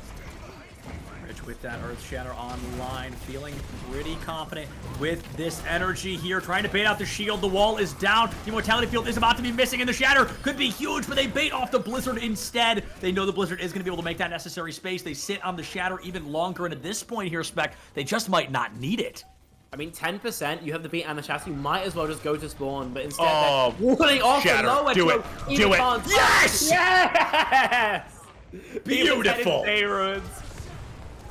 My goodness, a wonderful performance from our friends there at the University of Connecticut in the most dominant map we have seen so far today. RIT had some signs of life, but the unconvention didn't work well enough. The locations weren't there, and the accuracy of UConn just continued to dominate the matchup. I've got to say, University of Connecticut looking possibly the best I've seen them look at a very long time.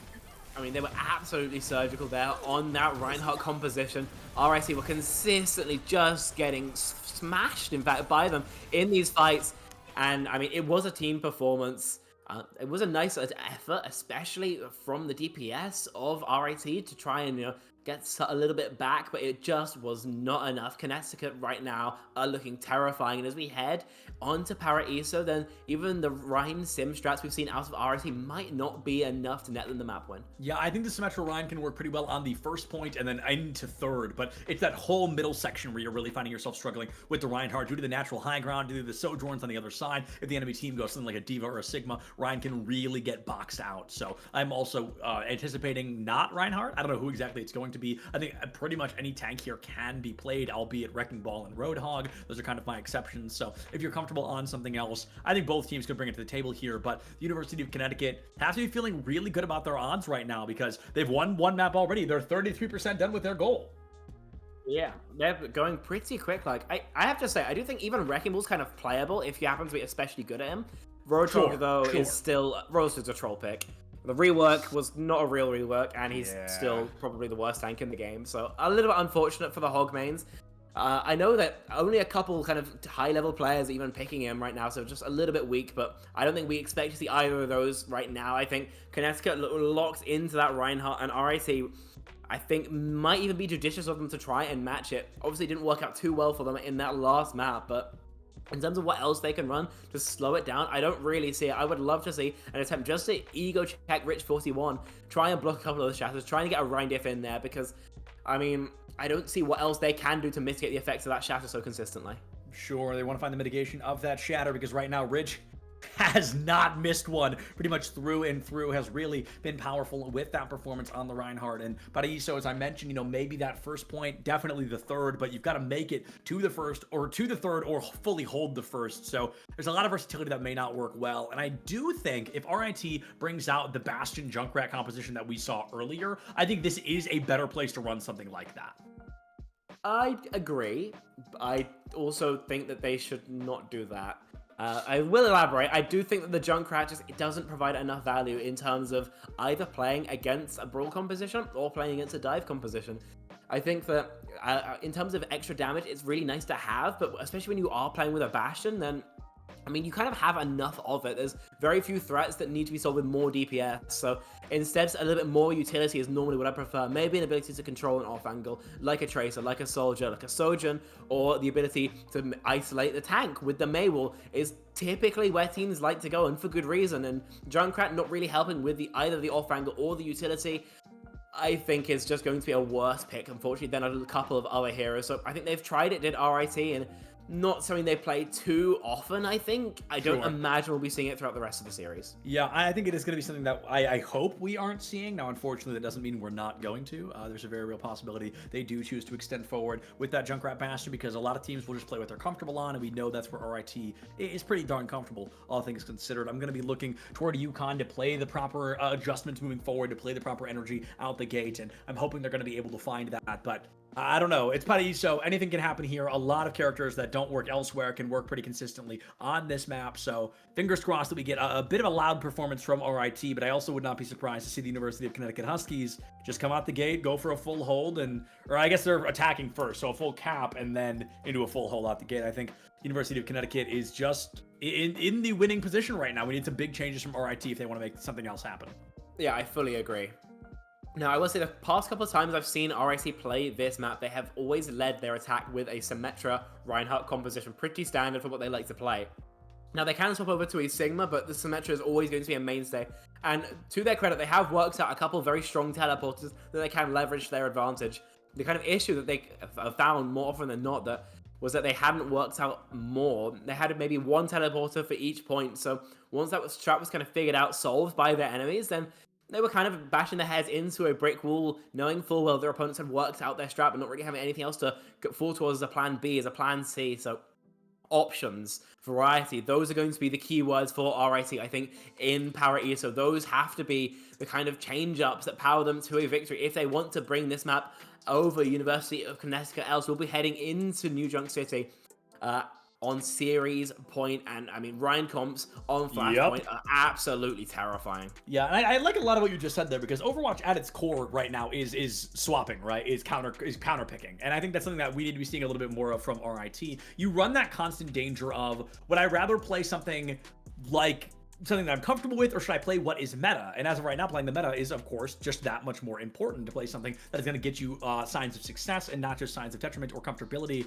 I don't know. I think there's so much that can be done on every side right now. I really do. And I'm hoping that we get a bit of a louder performance from the side of RIT. But as of right now, you know, they're taking their good old time getting into this second map. They're probably just playing it low and slow, playing it patient, trying to figure out, okay, when we do get in there, what do we do? What do we do when the door opens? What do we do when we make it work? Because if Rich comes out on that Rhine, that can be a lot tougher to work with, and I think a lot of us are anticipating.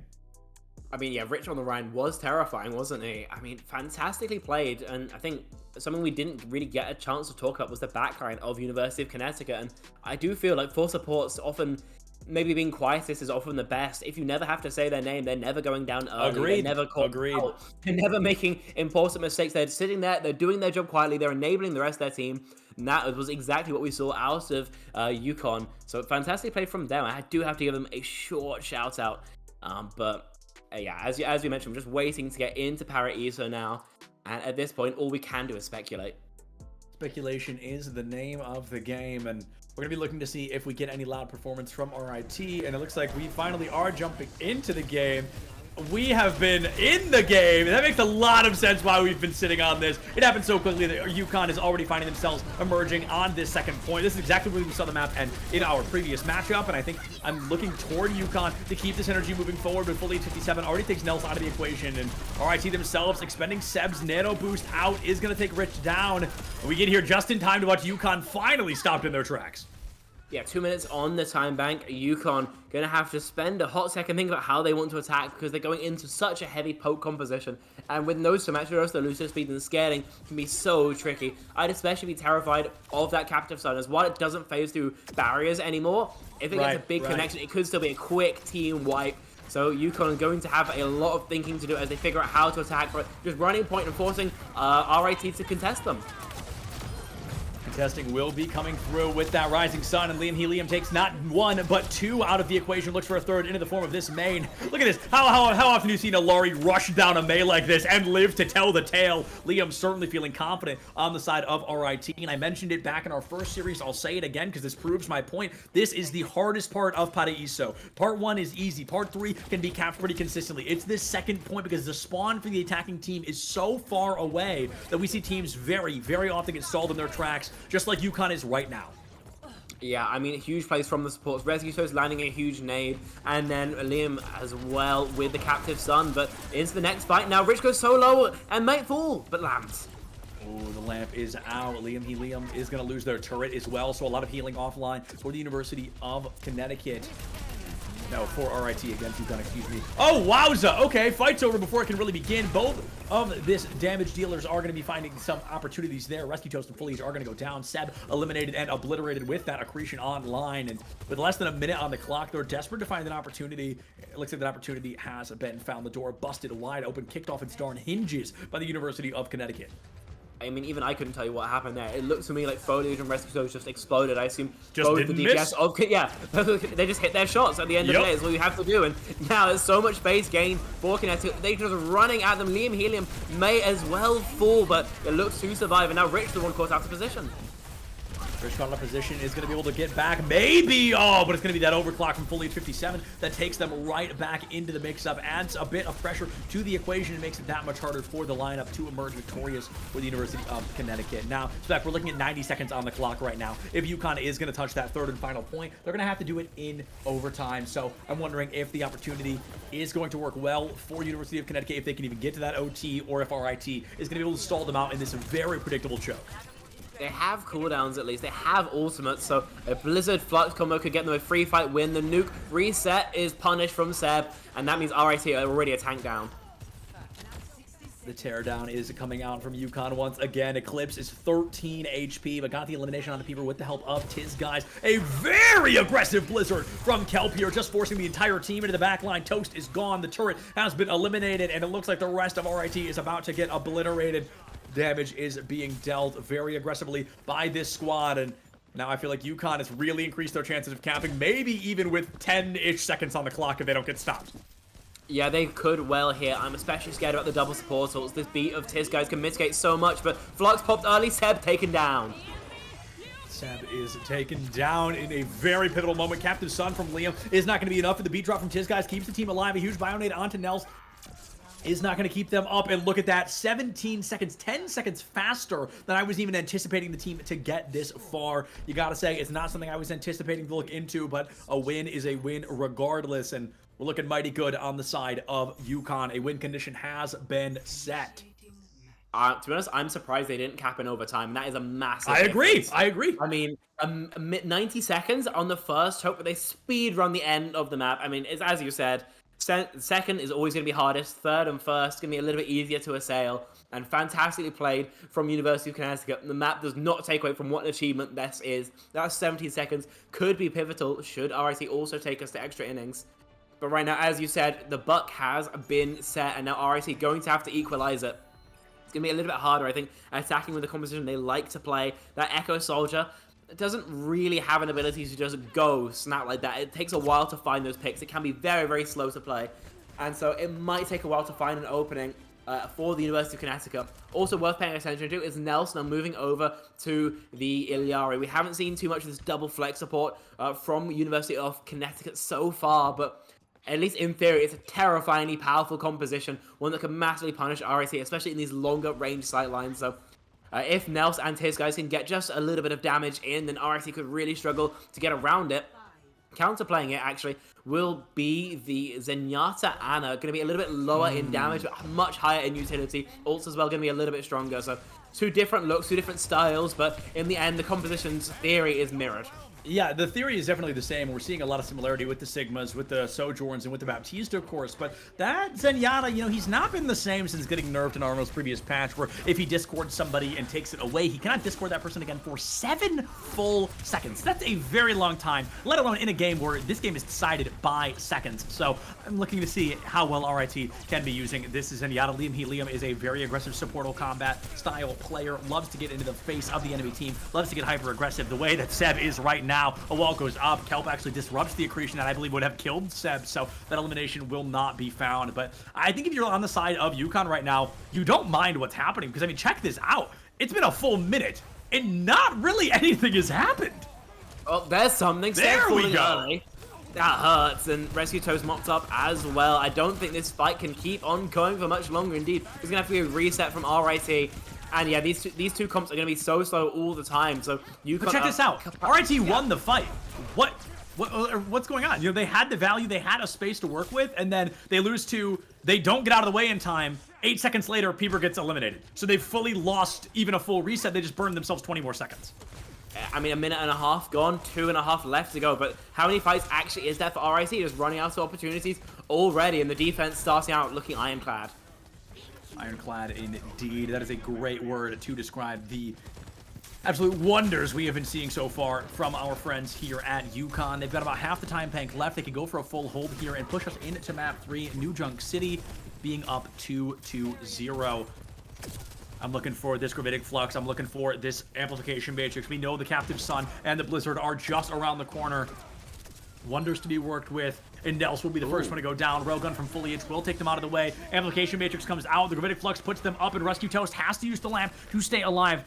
They've got the Transcendence to work with an RIT. I'm afraid to say it, but it looks like we're standing in a scenario where they, instead of finding victory towards something like the advantage state of using your ultimates to get in, RIT using their ults more to delay, more to stall, more to create space that they've already lost, making up for lost ground. And if Kelp hits this Blizzard, even giving their life for it, that could be the beginning of the end. It forces out the Transcendence.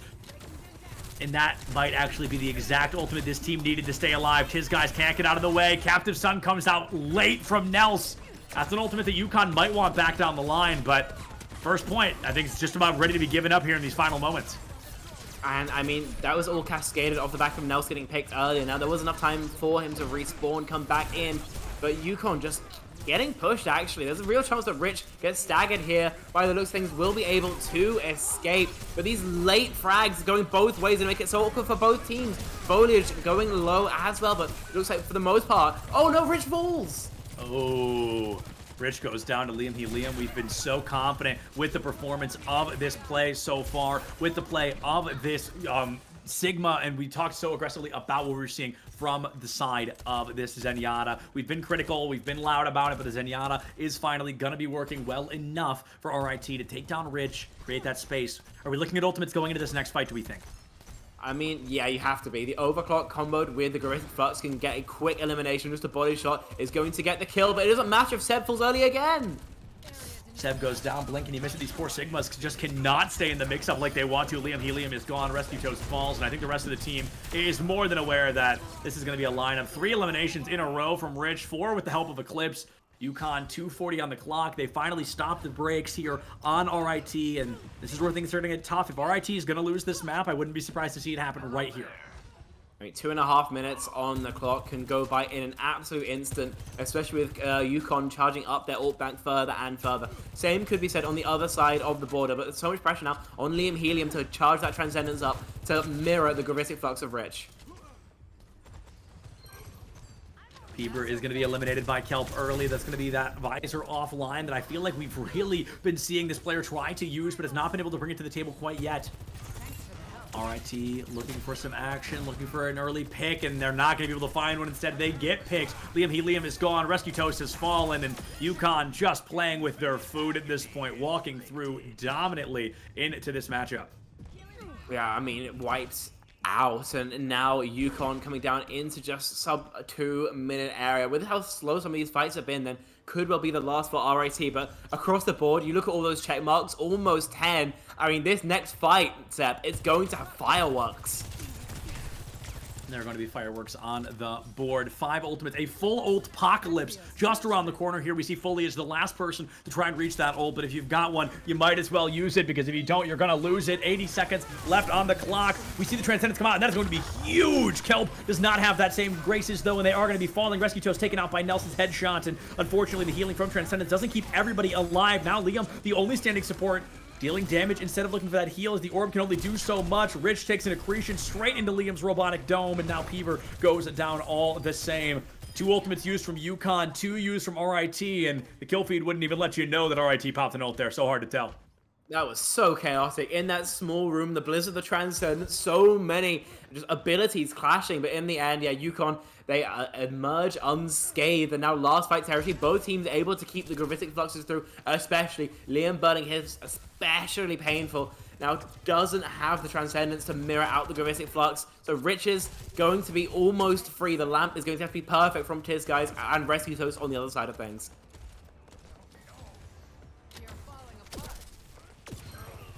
Oh, Peever, first one to go down, I believe the third fight in a row. We're seeing that happen. It is not the scenario you want to be in on the side of RIT with only 10 seconds left. Even Soldier 76 is going to struggle to get back into the fight fast enough to make it worthwhile. Liam Helium is gone. Overclock is just insult to injury. We're down to single digits already. Gravitic Flux is out, but Seb is put down. That is going to be a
welcome back to the EGFC Overwatch 2 Series 2 of 3 here tonight. I'm still Septilance, joined by Spectrian, and we are jumping in to map number 3, New Junk City. University of Connecticut finding themselves up 2-0 right now. Spec, what are we looking at RIT to do here on what we believe to be a Rhine-centric map against UConn, who is very good at playing Reinhardt? Mirror it, take the ego duel, hope that you're better. I mean, from what we've seen from them so far, they don't love to play the Sigma. They don't look massively comfortable on it, and I think that a good Rhine team typically is going to win out against the Sigma. Just a bit of an easy matchup as long as you can get into those close range engagements. UConn are definitely strong enough to get into their comfort range, so I think it is on to RIT to respond compositionally. And I mean, they've played the Rhine before, they looked okay at it. I do think you just need to kind of take that ego duel though, because I mean, UConn right now look absolutely on fire. Your kind of standard strats haven't really been working out. You need to go for something a little bit risky, a little bit crazy, maybe a little bit insane if you want to get a win here. But I mean, right now, your standard strats just haven't been working. So you need to change it up. You need to go for some variation. Yeah, I like what you say. I like a lot of what you're talking about there. You need to mix up something. You've got to make a change one way or another to try and find an advantage that will ideally emerge a victory for you. But New Junk City coming out here, I'm taking a look at the tanks almost as instant as we can. Okay, it's weird, it's new, it could be changed, but the Wrecking Ball, I mean, if you're going to play them on any type of map, this is the one that makes maybe the most sense to me. I am cautiously optimistic. It's going to be very, very hard to execute this comp correctly. But if you can, then it's going to be incredibly hard for you to actually do anything with their composition. I mean, who do they swing on? Soldier can run, everyone else movement cooldowns to escape. So, I mean, if Piba especially can play his life effectively, then UConn are going to spend a lot of time feeling lost on the point. Moving over to the Junker Queen. Oh, no, just for the shout, but maybe? No, permanent pick on the Junker Queen. This is more standard. Still, I think it's a pretty nice change, but Seb as well. Now going to give it a pain point, I think, for RIT. Yeah, let's keep an eye here on how this Reinhardt may work against the Junker Queen, who is really good about getting through his graces, getting into the back line of the team. And we see already the early advantage for RIT as they've made it onto site. University of Connecticut going for a bit of a longer rotation out the backside there. And as that commanding shout comes out, the wall goes up, barely misses that Junker Queen as that commanding shout kept her in the lineup. But Eclipse just taking Rescue Toast out of the way, blocking that Lucio away from the rest of the team. And the speed boost missing, the AoE heal missing. That is UConn's green light to get in as aggressively as they want to. The Mortality Field goes down there, and I think Rich will not be far behind.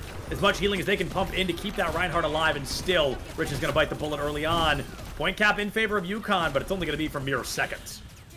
I mean, Eclipse wasted no time there in starting off proceedings. A little bit slower was RIT, but they're the ones eventually who will emerge victorious. Fantastic out of Seb on that Junk Queen, just putting the pressure onto Rich, and Nels unfortunately not able to mitigate all of it.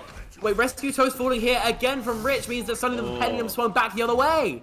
Yeah, all of a sudden, Rescue Toast goes down at a pivotal moment, and it's really going to make things difficult for this scenario. Rich wants to be able to make that space once again. They know the Lucio's missing. Tries to open the door for Eclipse to slam it on the faces of RIT. The wall goes up. Rich has to fight every urge in his body to avoid that left shift, but he's going to hold that left click, looking for the shield and the damage out, but not able to find it. And Matrix from Nels goes up. It forces RIT down onto the point, and this could work well if they can isolate the Junker Queen before she gets enough damage.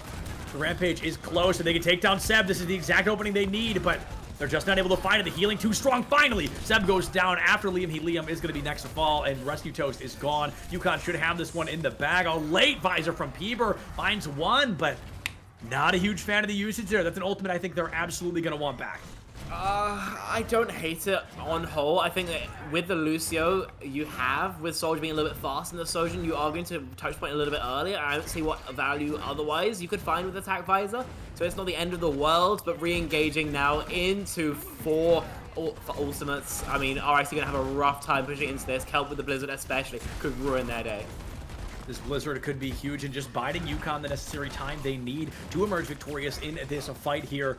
They need RIT to drop down. They need to read the Rampage. With the Kitsune Rush now online, they can predict the Rampage won't be happening with the Blade. Should be just around the corner. This guy drops the beat in foliage. Actually going to give their life for the cause. Not able to find much. And okay, it is the Rampage coming out. That's actually a huge Rampage. 4 members are going to be falling on the side of UConn there, or getting hit by the Rampage. Excuse me. Only 1 going down. That'll be my boy Nels, unfortunately. He's not able to find that opening or the lineup he's looking for. The damage has been dealt. Rich finds Seb, and that is the first point already online for the University of Connecticut. Seb, again, trying to be the hero, but this time fails. Was almost there, but the shots from Rich just too strong, and a bit of a tactical issue, I think, from RIC. They used the blade early, but the Dragon Blade, the beat, sorry, was there to counter it out. So a lot of ultimates just got blocked by Tiz guys pressing Q once. And yes, it did force out the beat for Seb's Rampage to connect, but unfortunately, not enough value there. The fight could have been planned a lot better, I think, and RIC going to be feeling the pain of that going forward. I agree. I think there was a lot of room for growth there, so to speak, and I'm wondering if University of Connecticut is going to hold on to that Blizzard for as long as they can, or if they'll throw it out to just try and guarantee themselves an early fight win. Just like that, it seems like Kelp is a little misplaced with it, but Eclipse is still there to clean up the missing pieces. 2 players down, a third soon to join, and I don't think that tank is getting far out either. Rescue Toast is going to go down quickly, and I don't know how Seb makes it out alive, but by golly, he does make it out alive. University of Connecticut 20% here on this next map. Stage. I mean, right now they're feeling very confident. The only thing is that there's not really any ults on either side of the board. The amplification matrix of Nel's the only one, not a massively powerful one either. And in the Rhine on Rhine with the Bastion as well, the damage advantage could still be there for RIT.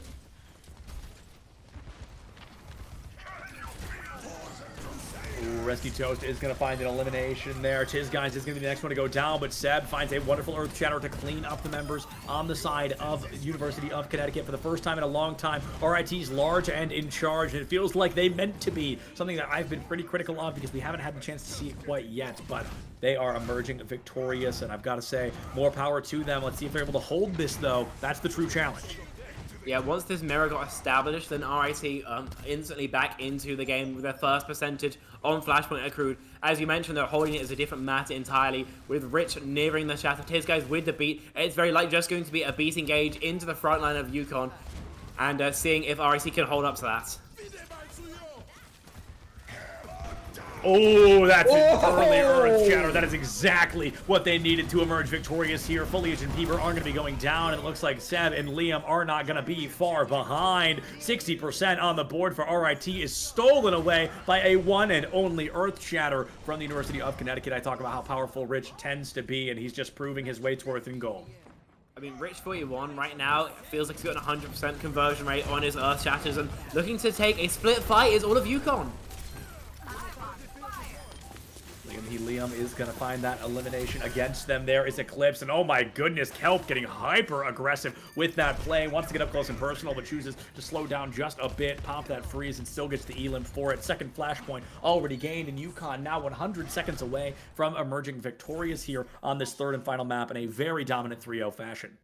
I mean, they're coming into this next fight with ults on both sides of the equation, so that trade, we're going to have to wait and see which is greater, but I mean, consistently, we've been seeing Yukon win these fights out, so RIT going to have to clutch up here, and Kelp is hiding with the Blizzards! Ooh, Kelp goes in with the Blizzard early. The Immortality Field is down. I think Seb should be joining it. Peever is going to be eliminated as well, and in a very important moment, we are seeing University of Connecticut just rip RIT apart, tearing this team to shreds to guarantee themselves the advantage going into this third, and at this point, most likely final point of this new Junk City. It's not looking too good at all for RIT by the looks of things. They've drawn the Ace of Spades, and now they're going to have to wait and see if their tarot reads well. Looks like Flats will be the last point, and control established early on for Yukon. No team really using too many ults in that last fight, so still plenty of check marks on the board here. I mean, RIT could invest some to try and get a better shot, but yeah, popping the artillery form early, trying to force some cooldowns is a good way to start off.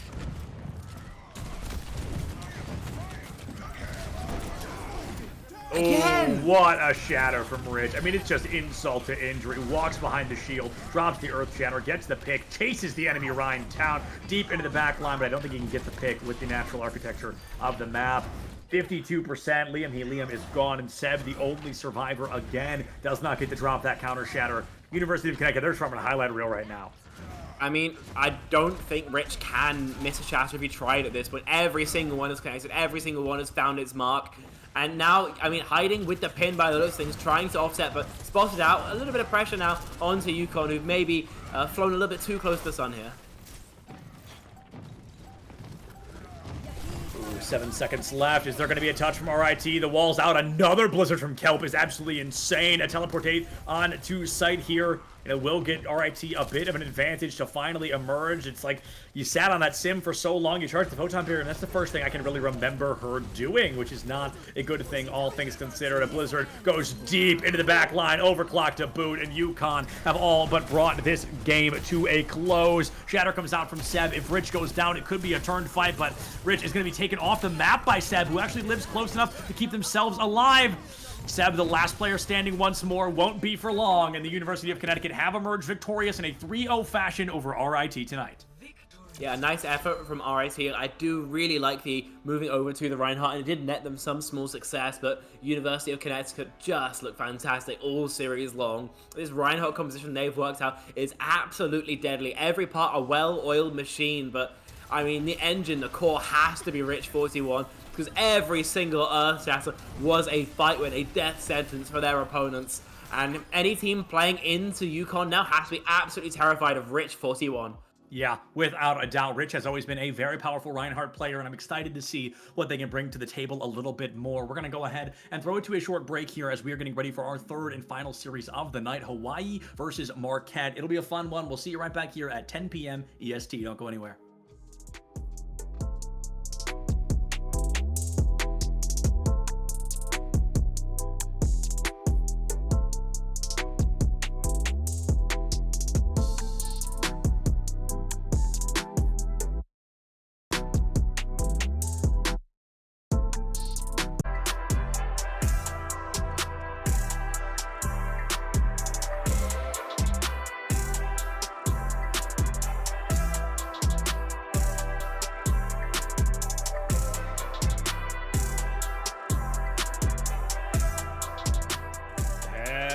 Everybody, and welcome back to the EGFC Overwatch. Once again, I'm still Sepulence, joined by Spectre, and we are jumping into our third and final series here of the night. Hawaii, one of, if not the top dog of the EGFC against Marquette, a team willing and able to prove themselves, hopefully, in this best-of-5 series here tonight. Spectre, how you feeling? We're going into our third and final series of the night. This could be an interesting one, to say the least.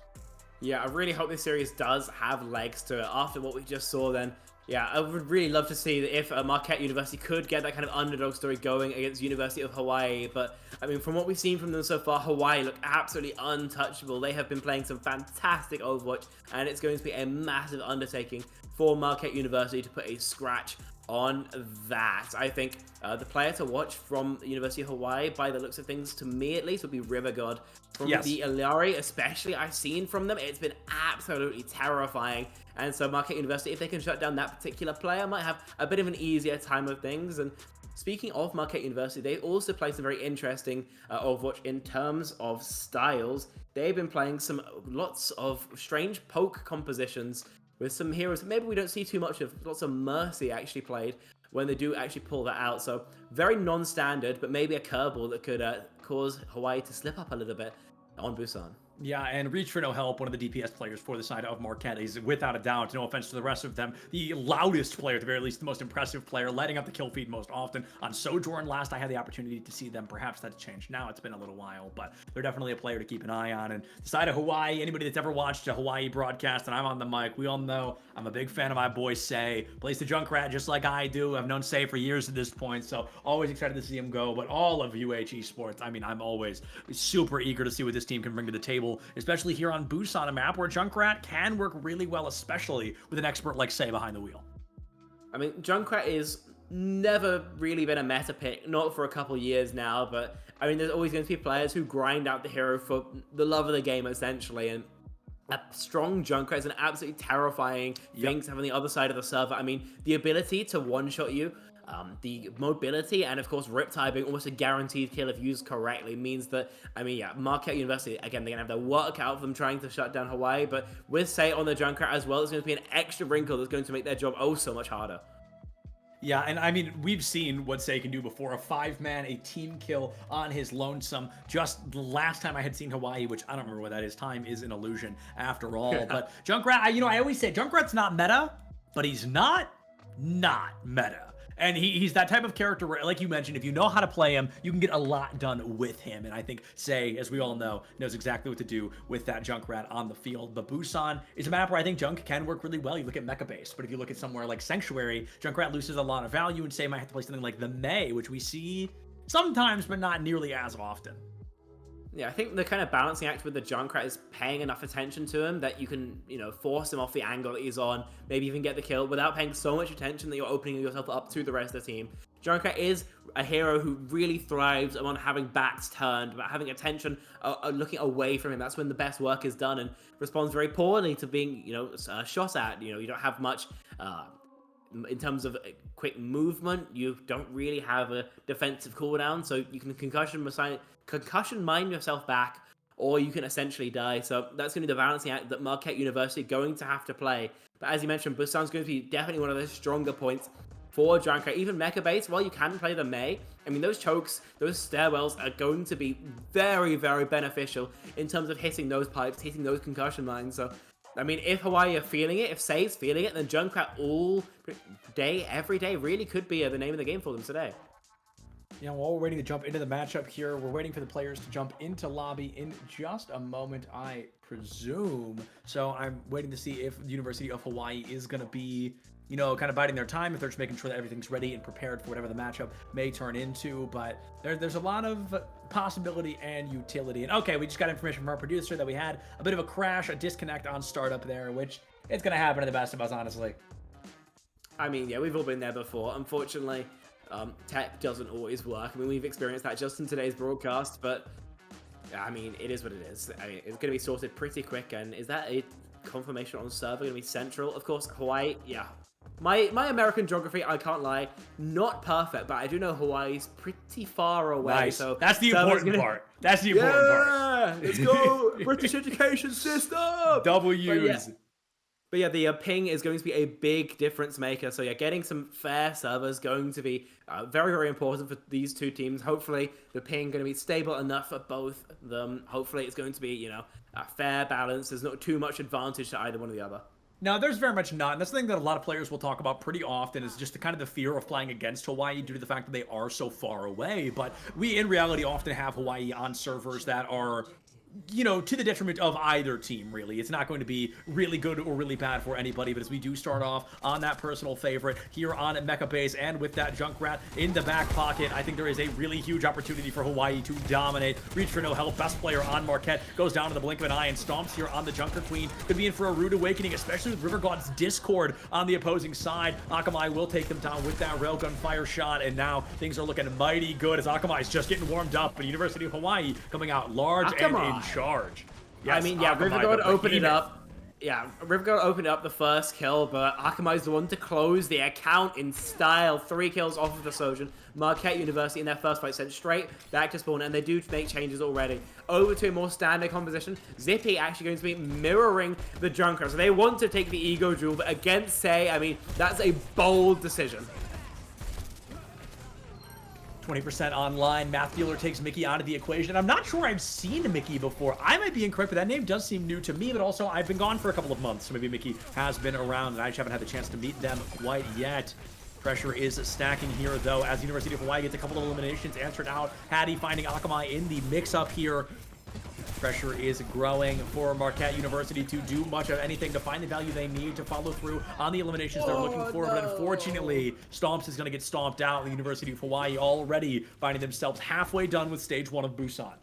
I mean, if Stomps was able to live there, then they could re-engage so much faster. Instead of having to wait out an additional respawn cycle, means that Marquette University have essentially no space, no time, no nothing. Right now, they're being absolutely shut out by University of Hawaii, who right now are setting themselves up for another short and sweet fight. Short and sweet fight. This very well could be. Say really struggling to find that additional damage in the back line. May actually get caught out by Hattie here. Goes for the reconnect, but it's going to be a reach for no help that chases them down. Gets Say out of the equation, forces Hawaii into a 5-4 disadvantage state. Something we haven't seen from them particularly often, but something they're definitely not afraid to engage on. Stomps goes through, gets rid of the immortality field, and Banana Lumpia cannot keep River God alive long enough to win that fight out. 4 ultimates in their pockets. University of Hawaii, they're going for a delay, but they are not going for a super loud cleanup yet. They are going to lose Banana Lumpia. They're going to lose their tank as well and go for a full reset, but they stall from 40 up to 90. I mean, yeah, when Say is caught out on a bit of an awkward spot, then there's not really much help that Hawaii can give him. An orb, maybe, a lamp, if they're throwing on Banana Lamp is especially strong, but unfortunately just has to take the loss there. And in the 5-on-4, Marquette University convert, but now 10 ults on the board. It's going to get chaotic here. 10 ultimates on the board. The ult apocalypse just beyond doesn't reach for no help. Uses that overclock to all but no avail with a gravitic flex coming out from Math Dealer as a response. It could be a huge one, but unfortunately the follow-up is just not there. River God has to pop Transcendence to keep the team alive. The beat drop from Mickey is out as well. And Say's Riptire finds Hattie. The support is missing now for the side of Marquette, who have found themselves up to 40%. What a shot from Say. Absolutely lethal opener there as they are looking for that shot. One way or another, they are going to find you, and they're going to get you. 10 seconds left on the clock here for Hawaii, and I think they're all but done with the opportunity of Mecha Bays. A late tire from Zippy. I think it's more of a scare tactic than anything. Can it get there fast enough to get any damage dealt?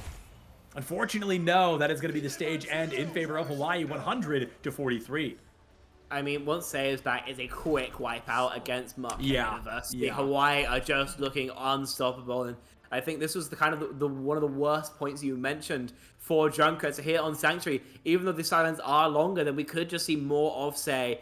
Not looking to make any changes by those things so far. And Marquette University, I think if I'm them, I kind of have to be thinking about some adaptations to make, because what they tried, unfortunately, didn't net them too much results at all.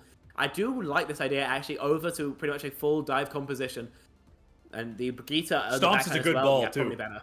Yeah, I mean, I'd be worried now. But if Say was stepped on the Junkrat, then it could be even worse for Hawaii, but Soldier going to be a little bit more survivable. So it's going to be a very interesting matchup to see here. We have not seen much Wrecking Ball today, or even recently in Overwatch, so Stomp's going to be refreshing our memory on just how powerful that pick can be. And I think that's one of the scariest things about Say, right? Is Say is a hell of a Junkrat, but because he wants to be, not because he has to be. Say is very talented with just about every agent you can select in this game, especially in that DPS department, and I'm excited to see if he can show that off for us a little bit more tonight, just like that. Zippy deleted from the equation in the blink of an eye. The Helix Rockets give the University of Hawaii the numbers advantage. Akamai has to get Immortality fielded to stay alive in this circumstance, and another pick here could all but seal the deal of fight number 1 in favor of UH.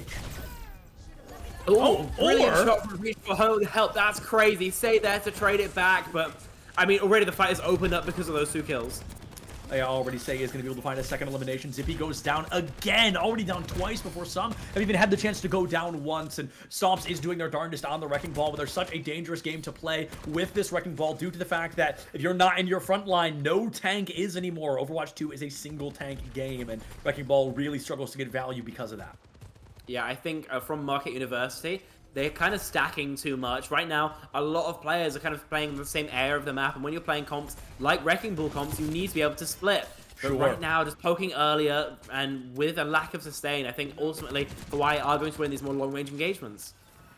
Long-range engagements have been the name of the game so far. Poor Zippy cannot get close enough to get value here on that Tracer, and Say will finally go down to reach for no help. A beautiful clay pigeon-style shot as that pile driver did send the Soldier up just for the Sojourn to put them down. Math Dealer, a great shield, just dismissing Mickey like a fly on the wall. Grabs the Fly Swatter, scares the Brigitte away from the fight, and farms a Gravitic Flux off of it. Actually gonna pop the Flux, which is unbelievably surprising, but it gets out the Transcendence from Hawaii. They get Math Dealer into the mix-up a little bit deeper, and still somehow able to find 2 eliminations and counting with that Gravitic Flux. River God does go down on the far side of that Transcendence. Math Dealer gets slept, stays alive though, and this is what Hawaii's so good at. Even when you think they should have lost a fight, they will stall their hearts out and still sometimes come out on top just like this. 75% for Hawaii.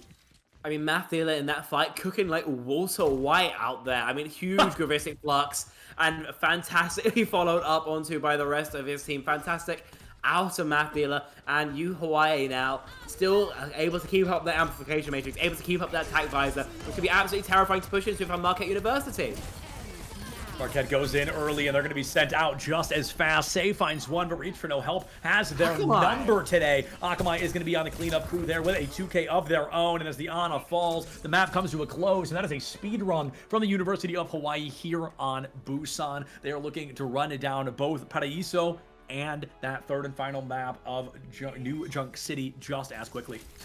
I mean, in the last fight there, it looks like they windowed for Akamai to do whatever they wanted on the Soldier, be able to charge up those railguns and one-shot body shot with them. I mean, this is absolutely disgusting. Just frying 3 players, one shot, absolutely no chance at all for their opponents. And Hawaii, they look dominant on control here. Busan goes their way, and as we head into Paraiso, then, I mean, I think the comps they're running kind of play the same. Say can keep locking that Junkrat if they wish, and Marquette University, they'll work out for them trying to slow this momentum. Yeah, Say is just so lethal on that Junkrat, on the Soldier as well. Could play Soldier on Paraíso. We assume the Sojourns are going to be stuck in, and both these players love to see it. And Zippy tried to play Torbjorn right at the beginning, ended up changing their mind and rolled away. But Zippy can be very talented on the Torbjorn. If you're going to play defense on Paraíso, this is a stage where that can work somewhat well. I think the Torbjorn could be a bit of a wacky choice, but a valuable one regardless. So I maybe would like to see that from Marquette. Torbjorn's always interesting current patch, because his value is so specific. I mean, Torbjorn is great at generating off angles. Torbjorn is great at countering dive. But other than that, he's essentially just straight up a downgrade from a couple other heroes you can play. So, I mean, if you are quite confident that your opponents are going to be playing maybe a Winston, maybe a Doomfist, then I'd quite like a Torbjorn. But else, I think it maybe is going to be beaten out by some longer range picks. Maybe an Ashe, maybe a Hanzo. Sure. Anything like that is going to provide more damage and also maybe more sustain, at least in those longer range engagements. Paraíso is going to be a map with a lot of character solutions here, and I'm wondering if it is going to be... First of all, I guess my first question is who's going to be on the defense and who's going to be in the offense? Because if Hawaii gets to pick, I think picking the defense makes a lot of sense. You almost guarantee yourselves, we set our own win condition. But, okay, we got confirmation that the loser is going to pick sides, so maybe it is going to be... I don't know. I think that stands either way, though. I think if you are in the losing position, if you are Marquette, you want to set your own win condition. You want to be the team to decide, this is how far we made it. So I'd like to see Marquette go for the attack first, because I think going on the defense is a little bit harder of a hole to dig yourself out of. Yeah, I have to agree there. I mean, Paraíso as well. I mean, we've seen it play through twice already today. A third time, I don't expect to see anything different. First point, third point, going to be the easy ones, in quotation marks at least. That second point, going to be especially hard to push into. And what we hear, Marquette are going to be starting on the defense. So it's up to them to try and get an early stop. It's up to them to try and slow down the slow crawl of Hawaii. And if I'm Hawaii, I'm looking to finish as quickly as possible, because from what we've seen from them so far, they could set a truly prodigious time bank. Yeah, I mean, undoubtedly so. I think Hawaii has a really large opportunity to dominate this early half. So is the question going to be, will Marquette be able to hold, or will Marquette have to win in extra innings? That kind of does feel like the circumstance right now. And I think the very first fight, as it often tends to, will be the deterrent of that, will determine how exactly things are going to be falling apart. But jumping into Paraíso, I'm looking toward Marquette to see if they can even stabilize that first fight, bide themselves even a minute or 2 minutes, and cut that time bank down pretty aggressively. We do have a substitution, by the way, on the side of Marquette University. Mickey is coming out on that support role, and Royal is coming in. Now, I do have to confess, I'm not massively familiar with these players, so is there any light you can shed on that, Seb? I know, I have to be honest, I'm not super familiar with Mickey nor Royal. I've only seen Marquette twice this year, and the first time was like 3+ months ago. So it's been a little while since I've seen that. Oh, Royal Ranger! Okay, no, I'm sorry. Now that I'm seeing the full name, I do know Royal Ranger very well. This is the traditional support player for the side of Marquette University. That explains why we haven't seen Mickey before. They're playing in as a substitution. I knew someone was missing from Marquette, and my brain could not figure out who it was. It is Royal Ranger, a very talented Baptiste player for Marquette, so I'm not surprised to see them coming out here, especially when they want to start on the defense. They want that stable defensive heal and support coming out from this play. I mean, yeah, on the Torbjorn, as you mentioned, Zippy locking that hero. Hattie on the life lever, not something you see too much in organized play. The lever. Hoping that the healing, the defensive utility is going to be enough. Now, this is very, very non-standard from Marquette University. Maybe the curveball that they need to get one over Hawaii. Yeah, this will be really fascinating, but Hawaii, they're playing into just their absolute comfortability. Akamai, one of the most consistent hit scan players, which is crazy considering the ping they are constantly playing on. And on the side of Say here, a very talented Echo player, all the same. So these DPS are going to be the gate openers, the door kicker openers off the hinges type players. And Matt Thieler, I mean, the Winston is what I know him for personally. So I'm looking at University of Hawaii running a lot of what they are exactly comfortable with. And unfortunately, it's not going to work well as Reach for No Help. That star-studded power player I continue to compliment does make the change for Marquette to win that first fight. And I talked about the importance of winning that first fight, because look at that, 25% of the time bank, 1 minute already gone. Feeling confident right now. Marquette University got a little bit scary, but I mean, right now they've stabilized, and Matt Theater is just going to have to give up that space. That being said, earning control of these high grounds already for Hawaii means that this next fight is going to be more advantage for them. Marquette have no space to give up but the points. Marquette might have to give up that point like you mentioned a moment ago, and I'm going to be keeping a particularly close eye on this team to see if things are working well for Marquette. They've got a couple of ults to work with. They're going to get bio-naded, and that makes it really difficult to walk out of this circumstance as comfortably as they want to. Bionade does keep both of them alive, though, and Reach for no help, looking to farm some damage. This could be a big pick. Turret down on the back line. Mattheler looking to take down Zippy, and will do so. 5v4, and now in favor of the University of Hawaii. Say goes for a swap onto the Sojourn. Pulls focus, takes Reach for no help out of the way with the railgun. The accretion is going to be eaten by Mattheler, who's nanoed into that back line as well. So a lot of ultimates expended from the University of Hawaii, but they definitely don't seem to mind as they are just rolling and patrolling their way through the streets of Paraíso. They cap this first point, should have about 4.5 minutes on the clock. As you mentioned, though, plenty has been expended. The Nano Boost, the big win condition from Hawaii, now gone. So Marquette University now swapping over to the Soldier 76. Now do have a bit of an advantage in terms of the ultimates. Now this is going to be the first time, actually, I'm seeing Tree of Life used in competitive play. Going to find a lot of sustainability, yes, but not really able to stop a raw damage. So still possible to kill through it, but very curious to see how it gets utilized. Doesn't matter, though, as Matthew juggles Reach for no help into a wall. That's how they do it sometimes. Mattheler has some of the best juggling I have ever seen, albeit a couple of prime examples across the world. But the University of Hawaii is going to use Mattheler to get in, to create that necessary space, and to be that dominant driving force we know and love them for. Yeah, I mean, right now on this defense, I mean, Hawaii have taken so much space. That's the main problem for Marquette University. They're going to recapture some of these high grounds first. Before they contest the point, or at least that would be the optimal choice, but instead Akamai is just left here to cook. Let him cook. Bob goes deep into the back line. Say will go down now on the Genji. The Tree of Life from Hattie is going to be really beneficial in keeping the team alive. That's going to be 2 ultimates used, 3, excuse me, on the side of Marquette versus the 2 used on the side of the University of Hawaii. So Hawaii barely going to be in the lead in terms of ult charge, and it looks like it could be working pretty darn well for them if they play their cards right with this rally going into the next fight. The problem is that Gravitic Flux.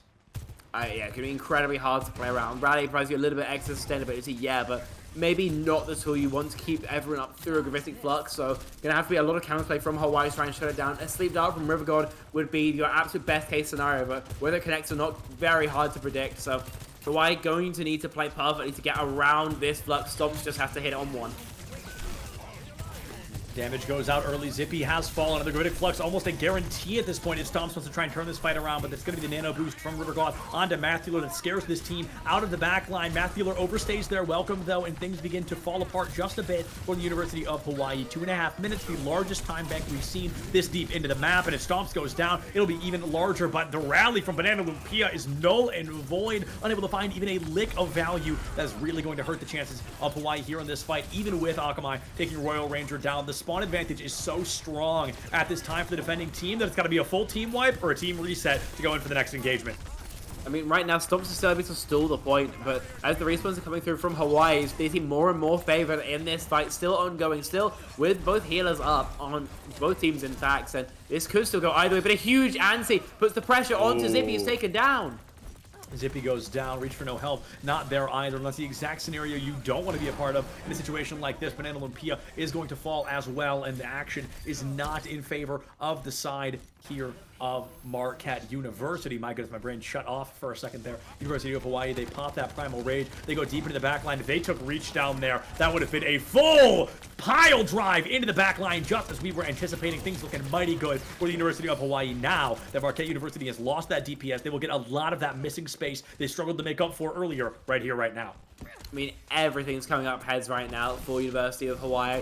As well, they have the Nano Blade combo. Say going to be piloting the Genji, and this could spell curtains for Marquette University here in this first fight. Oh, a Nano Blade deep in the back line, and it's a massacre! Say, once again, farming the EGFC for absolute highlight reel plays. A triple dash elimination. Didn't even get a kill with the blade. He said, I don't need it. He's going to be able to find 3, turn it into 4. Let's make it a full, clean 5K, but no, they're barely able to make it back into that spawn. 2.5 minutes on the clock right now. University of Hawaii rapidly approaching that final door here on Paraíso.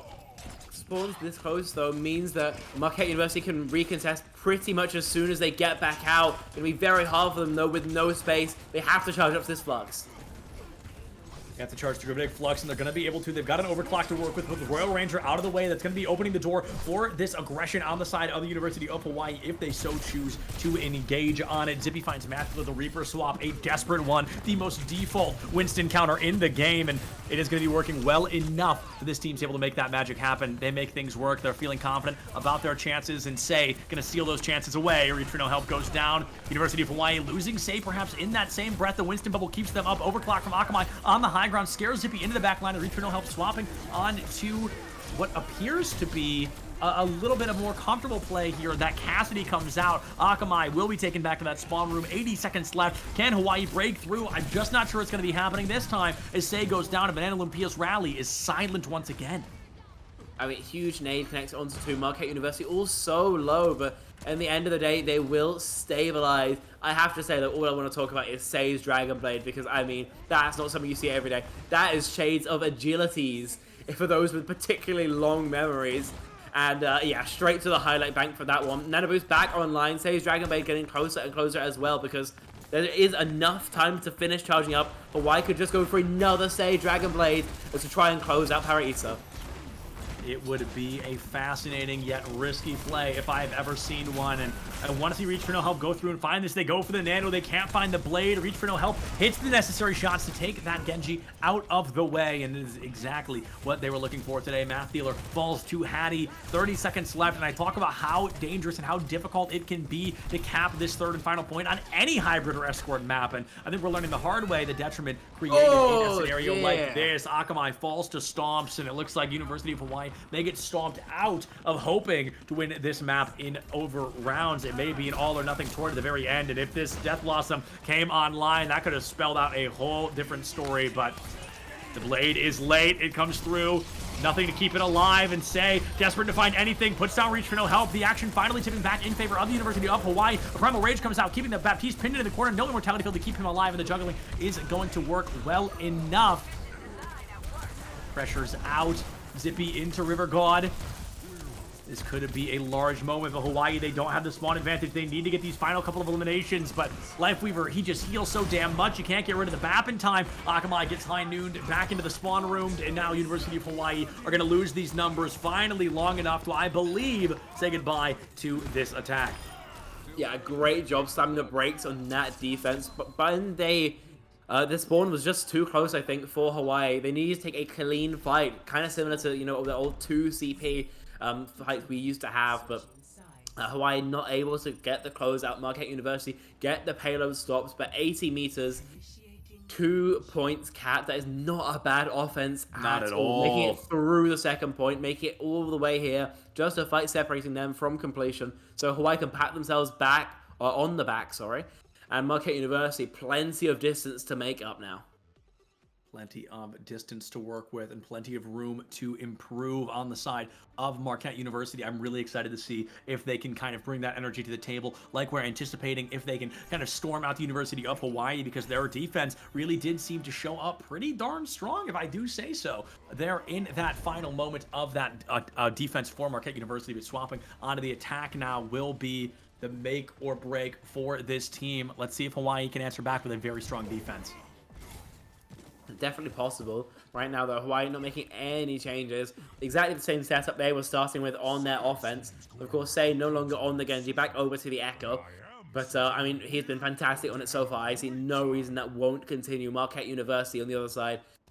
I mean, they have the spawn, they have the ability to counter-swap to whatever they wish, but they haven't really been able to find a hard answer. I think Hattie on the Lifeweaver has been annoying, definitely for Hawaii to play into, but I still am of the belief that any hero who can't have individual carry potential, it just doesn't have a place in organized play. So I think Marquette University getting decent value out of the Lifeweaver, but I would still love to see maybe an Ana here instead. Yeah, I think Ana just works a little bit better, but I mean, Lifeweaver is one of the highest healing outputters in the game right now. Tree of Life is a game-changing ultimate, and that grab to get a teammate out of the fray could be critical, but there's not a pull on a Banana Lumpia there as Reach for no help finds a wonderful opportunity to strike, takes that elimination right out the gate, and drastically improves the chances of Marquette to take this first point, especially with Banana Lumpia just unfortunately not having the cleanest game so far today. Yeah, I mean, one of the biggest picks you can get there. No... break means that no chance of trading it back, but now just putting the hurt onto Hawaii. They're all forced into their underroom so quickly. University of Hawaii looking for that time to strike once more. Not able to find the lineup they're looking for, and Royal Ranger is the first to go down. Akamai finds that railgun shot, and Zippy pulls the trigger on that dynamite just a little bit too early. Marquette University's double sniper composition works well until they have to actually get to the site, where University of Hawaii is really going to thrive. Say, deleted, reach for no help, traded out, and they should return to the fray just as quickly as one another, especially now that Life Grip has been used. Nano Boost is going to be somewhat silent, but they may be able to get a final pick onto Zippy just like that. A bonus pick onto the Sigma would be incredible for Hawaii, but they're fully aware they don't need it to stay in a victorious position the way they are now.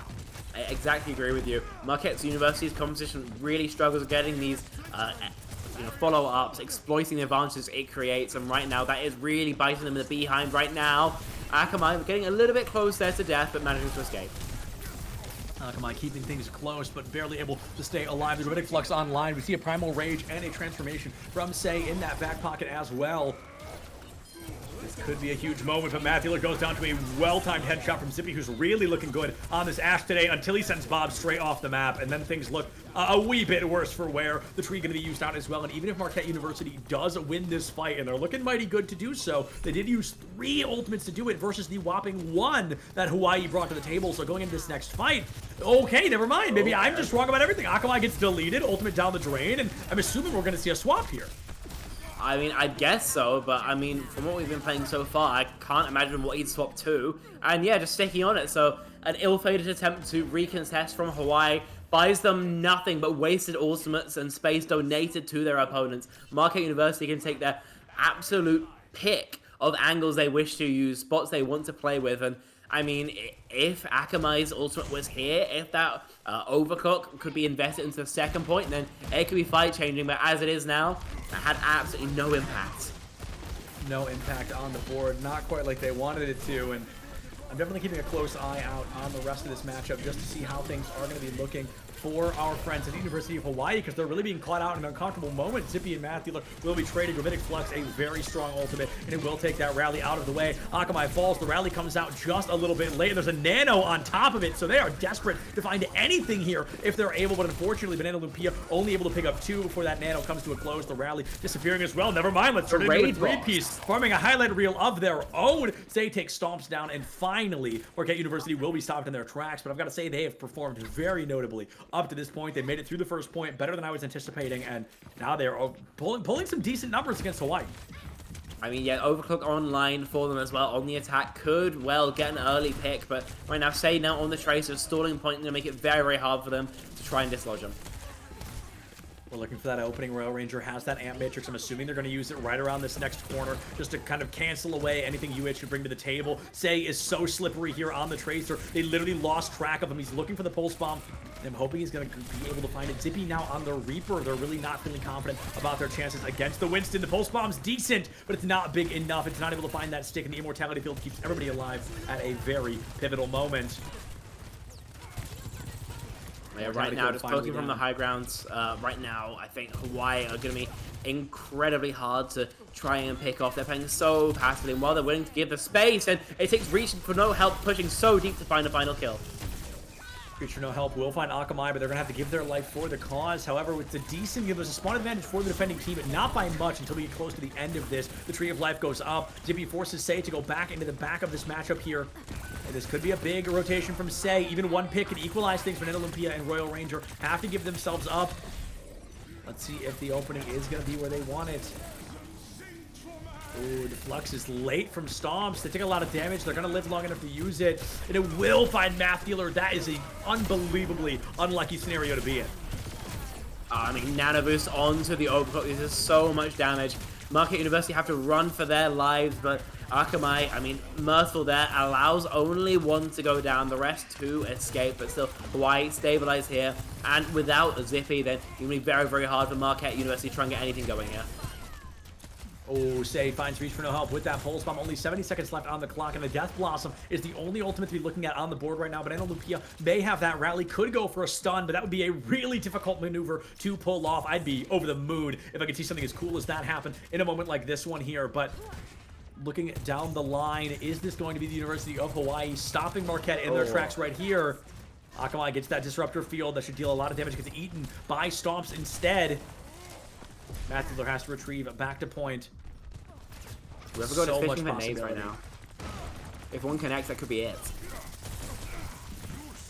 It is a shoulda, woulda, coulda scenario that unfortunately Marquette University is just not able to work against. Matt Thieler goes down into critical condition, and the rally out from Banana Lumpia is early, but Zippy gets slept on that baited rotation, looking to find a Death Blossom. May now not even get the chance with only 20 seconds left on the clock. If Reach for No Help goes down, I'm confident to say that this is all but over, and the Disruptor Field online. Akamai cannot find the opening picks that they're looking for, still only up by 1. Has to rotate back out of sight. Oh my goodness, another Tree of Life from Hattie. What is that, their 4th or 5th one? Royal Ranger has fallen, Reach for No Help is gone, and the rest of the team will begin to disintegrate before Marquette's very eyes. Here in the overtime, the Death Blossom has to be just as large as possible, and it's taken away by a melee from Sei. University of Hawaii will walk away with a 2-1 victory here on Paraiso today. Yeah, Marquette University, some nice fight wins, but unfortunately just not consistent enough to take them any further. Hawaii get the stop just before 3rd point, and up 2-0 now. It means that New Junk City could be the wrestling players of Marquette University tonight.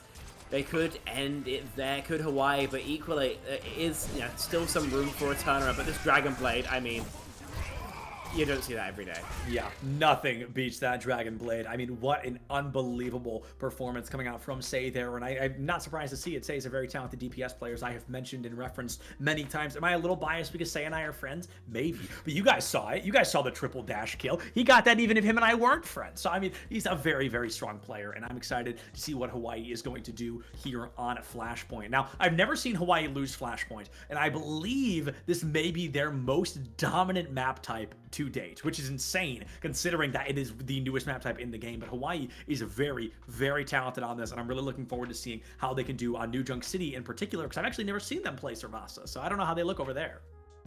I think that Flashpoint is kind of a map type that, with a little bit of coaching, it's very, very easy to get very, very good at. Figuring out exactly when you want to fight is more of an art than a science, but there are still established masters there, and I mean, if you can do that effectively, then it's going to make it so hard for your opponents to take even Stevens fight. So if University of Hawaii can get that going, Marquette University could have no chance here.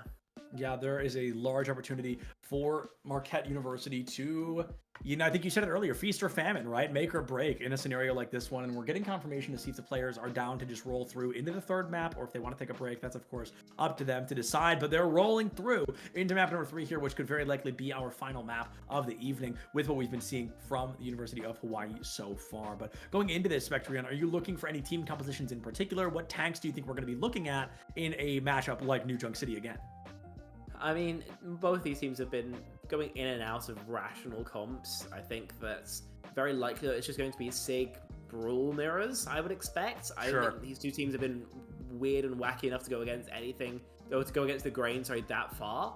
I mean, I haven't personally seen them play Flashpoint before, and there is some room for variation, but I think especially on New Junk City, it does kind of just end up having to be Mei, Sojin, Sigma Brawl, just because there aren't really the high grounds to exploit with Genji, can be a little bit harder to play, and Orisa too, on current patch. I mean, unless you're playing into Reinhardt, just isn't all that strong, so I don't see any reason to vary from the norm, at least in this particular scenario. Yeah, and I'm going to be anticipating University of Hawaii coming out on maybe a Junker Queen, maybe a Reinhardt, maybe even a Sigma. I think they can all work pretty darn well here, but I don't think we'll be seeing the Winston anymore. I think Paraiso is kind of the one opportunity, unless we go to a map 4, in which case Watchpoint Gibraltar literally belongs to Winston. I think we all know that, but there's a lot of versatility and there's a lot of possibility for these teams to bring to the table. New Junk City, though, this is a place where the DPS really get to shine, as if Hawaii's DPS can shine any brighter. I'm taking a close eye at Zippy and Reach for No Help, though, who really felt like they were starting to come to life in a pivotal moments there during the middle of Paraiso. Yeah, Paraiso went the way, obviously, of Hawaii so strongly, but I mean, 2nd point was where we really separated the wheat from the chaff, figuratively speaking. I think the attack that we saw out of Hawaii is just a little bit more dominant, and unfortunately, the lockdown that Hawaii was also able to get, Marquette University were not able to overcome. But I mean, I think it is very interesting, as you kind of called into attention again, that Marquette were, I believe, attempting to play the Winston. Yeah. And yeah, I think Winston, again, I mentioned it before, current patch, not too easy to play. I think will more than likely get shut down. And I think New York City too, not a map that favors them very much at all. I think the sideline's a little bit too open. You don't really have the high grounds to leverage that Winston really enjoys. And so, I mean, even if you were a really good Winston player, someone who's like associated with the character Jakaro or something like that, I mean, I don't think you'd be looking towards it here. I think the map's just a little bit too hostile to it. Sure. No, I think those are all completely valid points, honestly. And I think I'm just looking toward University of Hawaii to bring out what they're comfortable with or what exactly they're ideally trying to play. And I don't know, there's a lot of possibility and a lot of versatility on the table for the University of Hawaii to make the magic happen here. I see Axe Hand is going to be subbed in for Zippy here, and it looks like we are seeing Mickey back in for Hattie. So Hattie may be a bit of a life weaver extraordinaire, and that's maybe why they were subbed out of the matchup there. But Marquette University bringing in Axe Hand, their in-house May player. I think they know that Say on the May is going to happen here today on New Junk City. So Math Dealer is going to be on the Rhine, the Junker Queen as well, the two tanks that are possibly the most determined to have their day ruined by a May. I mean, yeah, I think another thing to pay attention to as well is that in the tank-on-tank duel, Math Dealer's going to have a much easier time than Stomps. Just in terms of the HP trade, if they swing on each other, then Math Dealer's going to win out of that the better. So if Stomps can kite the Rhine and get onto the back, then that's where I think Junker Queen's going to find her value the most. Already the fight begins here on New Junk City, and Math Dealer gets a lot of ult charge, 20%, but Akamai taken down in the back line instead. A huge Carnage is going to be able to get that pick, but Axe Hand going to be sent right back to spawn in the same breath. Immortality Field down already from the side of Royal Ranger. Marquette University doesn't have that Maywall to rely on anymore, so they have to rotate back to the site as fast as they can. Another left shift in is not going to be able to find purchase, but it is going to isolate Math Dealer from the rest of the team, and it looks like Marquette University is more than happy to try and chomp down on this missing tank, but they get a bit of an overextension. Royal Ranger gives their life for the cause, and with another left shift into center field, Math Dealer definitely wondering, how the heck am I missing all of these this many times in a row? Reach for no help, falls to Akamai. Stomp is going to learn the hard way that a Bastion has entered the fray, and all of a sudden, Akamai drops a 3K to give Hawaii the advantage they need. I mean, the real hero there was most definitely Math Dealer. After Akamai fell so early in the previous fight, then I mean, fantastic work. A, winning the health trade on the front line, and B, just getting the pin onto Axe Hand. Oh, a late stagger too onto Royal Ranger means that Marquette University's troubles just keep on compounding.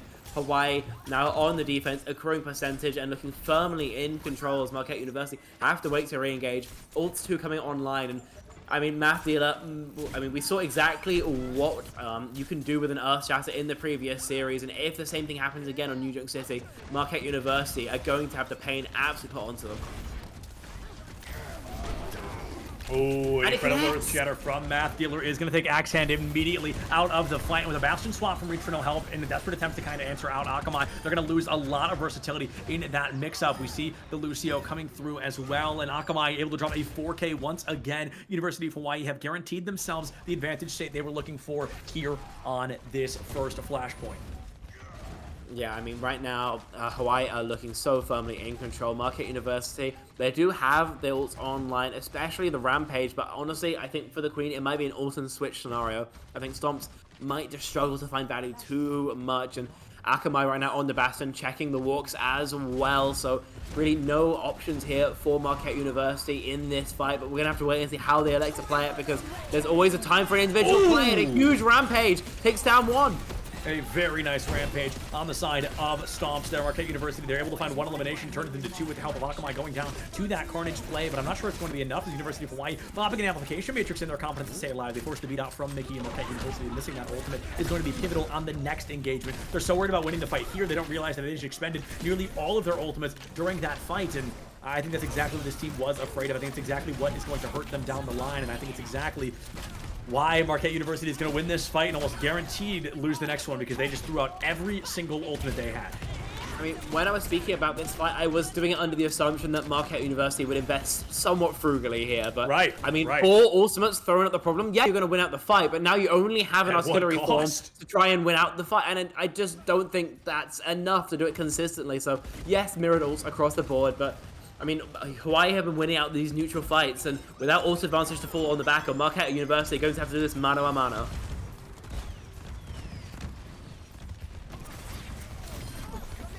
Axe Hand just doesn't even get to participate this time, and here we go. When it comes down to the raw mechanics of the matchup, we know the University of Hawaii has the mechanical advantage, and it looks like that Marquette's learning that the hard way. You all pressed Q. Okay, great news. That's exactly what we wanted you to do. You get 60% of the point, but good luck getting it back at all unless you get that Rampage online for Marquette. We've got a Shatter to deal with you. We've got a Blizzard. We've got an Ant Matrix just around the corner. It feels like Marquette, we're so worried about winning that one fight, they forgot about the big picture overall.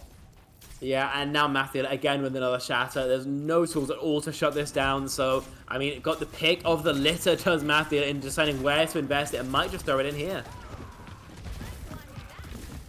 Ooh, Say gets a decent wall, just barely able to force Stomps out of the equation, farming the remainder of that Blizzard. Oh, and the Shatter is not going to find much of anything. Matthew gets a bit overzealous on their lonesome. The damage comes through. The aggression of the Rampage is going to be able to find nearly all 5 members of the University of Hawaii. They don't have to be available with Axe Hand being traded out for Matthew. Reach for no help missing as well. Say throws a late Blizzard into the mix, a desperate attempt to force Marquette University to bide their time, to be patient on the engagement so Hawaii can stall for as long as possible. I complimented them about this way back on Busan, let alone right now. This team knows how to stall when it comes down to it, and by golly, are they being able to do just that right here today. Matthew's Shatter, I think, actually got blocked by Axe Hand, popping into Ice Bucket at the perfect moment. That requires absolutely lightning fast reaction speeds, but unfortunately not enough to net the point. And attempt to get the touch will be successful. Booped off the point. Overtime Wick gonna burn down. Axe Hand gonna fall as well. And Marquette University, things are going from bad to worse. Yeah, things are not looking good for Marquette University in a moment like this one here.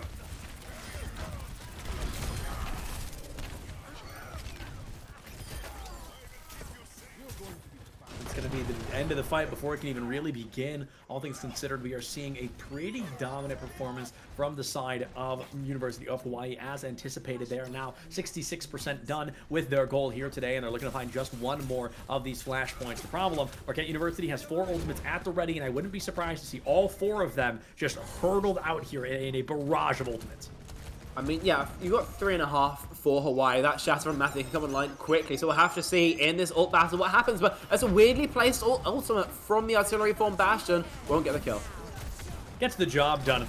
In a weird way. I think it was a little bit aggressive, but I think that was part of the plan, all things considered, to just create that space. And Mickey and Matthew are going to fall. Missing the Lucio could be a little more important than losing your Reinhardt, but Akamai will be taken down by that Amplification Matrix. Reach for no help. Forces Say into the Cryo Freeze. The University of Hawaii, even if they do end up losing this fight, they made it out 3 ultimates for only 2 in the mix-up, or no, 3, excuse me, but Olympia is not going to be able to have that beat online either, but they are farming themselves well over half the point before this fight even comes to a close. I mean, yeah, just getting that early positioning on the point, taking up progress all throughout that point means that it's just going to keep on going. And Matthew, even though it does eventually fall late, I mean, 64% is not too bad for one fight you didn't even get the win off of. So right now, I mean, even though Marquette University are in control, University of Hawaii is still very, very comfortable with their own map. Akamai finds Reach for no help, and the Shatter onto Stomps as they turn their back is going to be saved by the beat drop of University of Hawaii, of Mickey, excuse me, from the University of Marquette. Royal Ranger has a Ant Matrix online, 40% on the board, and the pressure definitely stacking.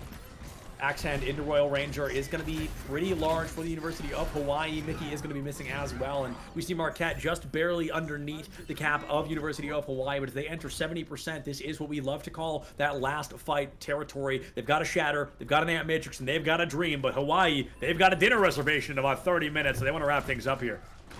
I mean, it's all over but the crime. We're going to have to see something fantastic from Marquette University. The Blizzard from Say could stop their walk, and indeed will be invested early by the looks of things.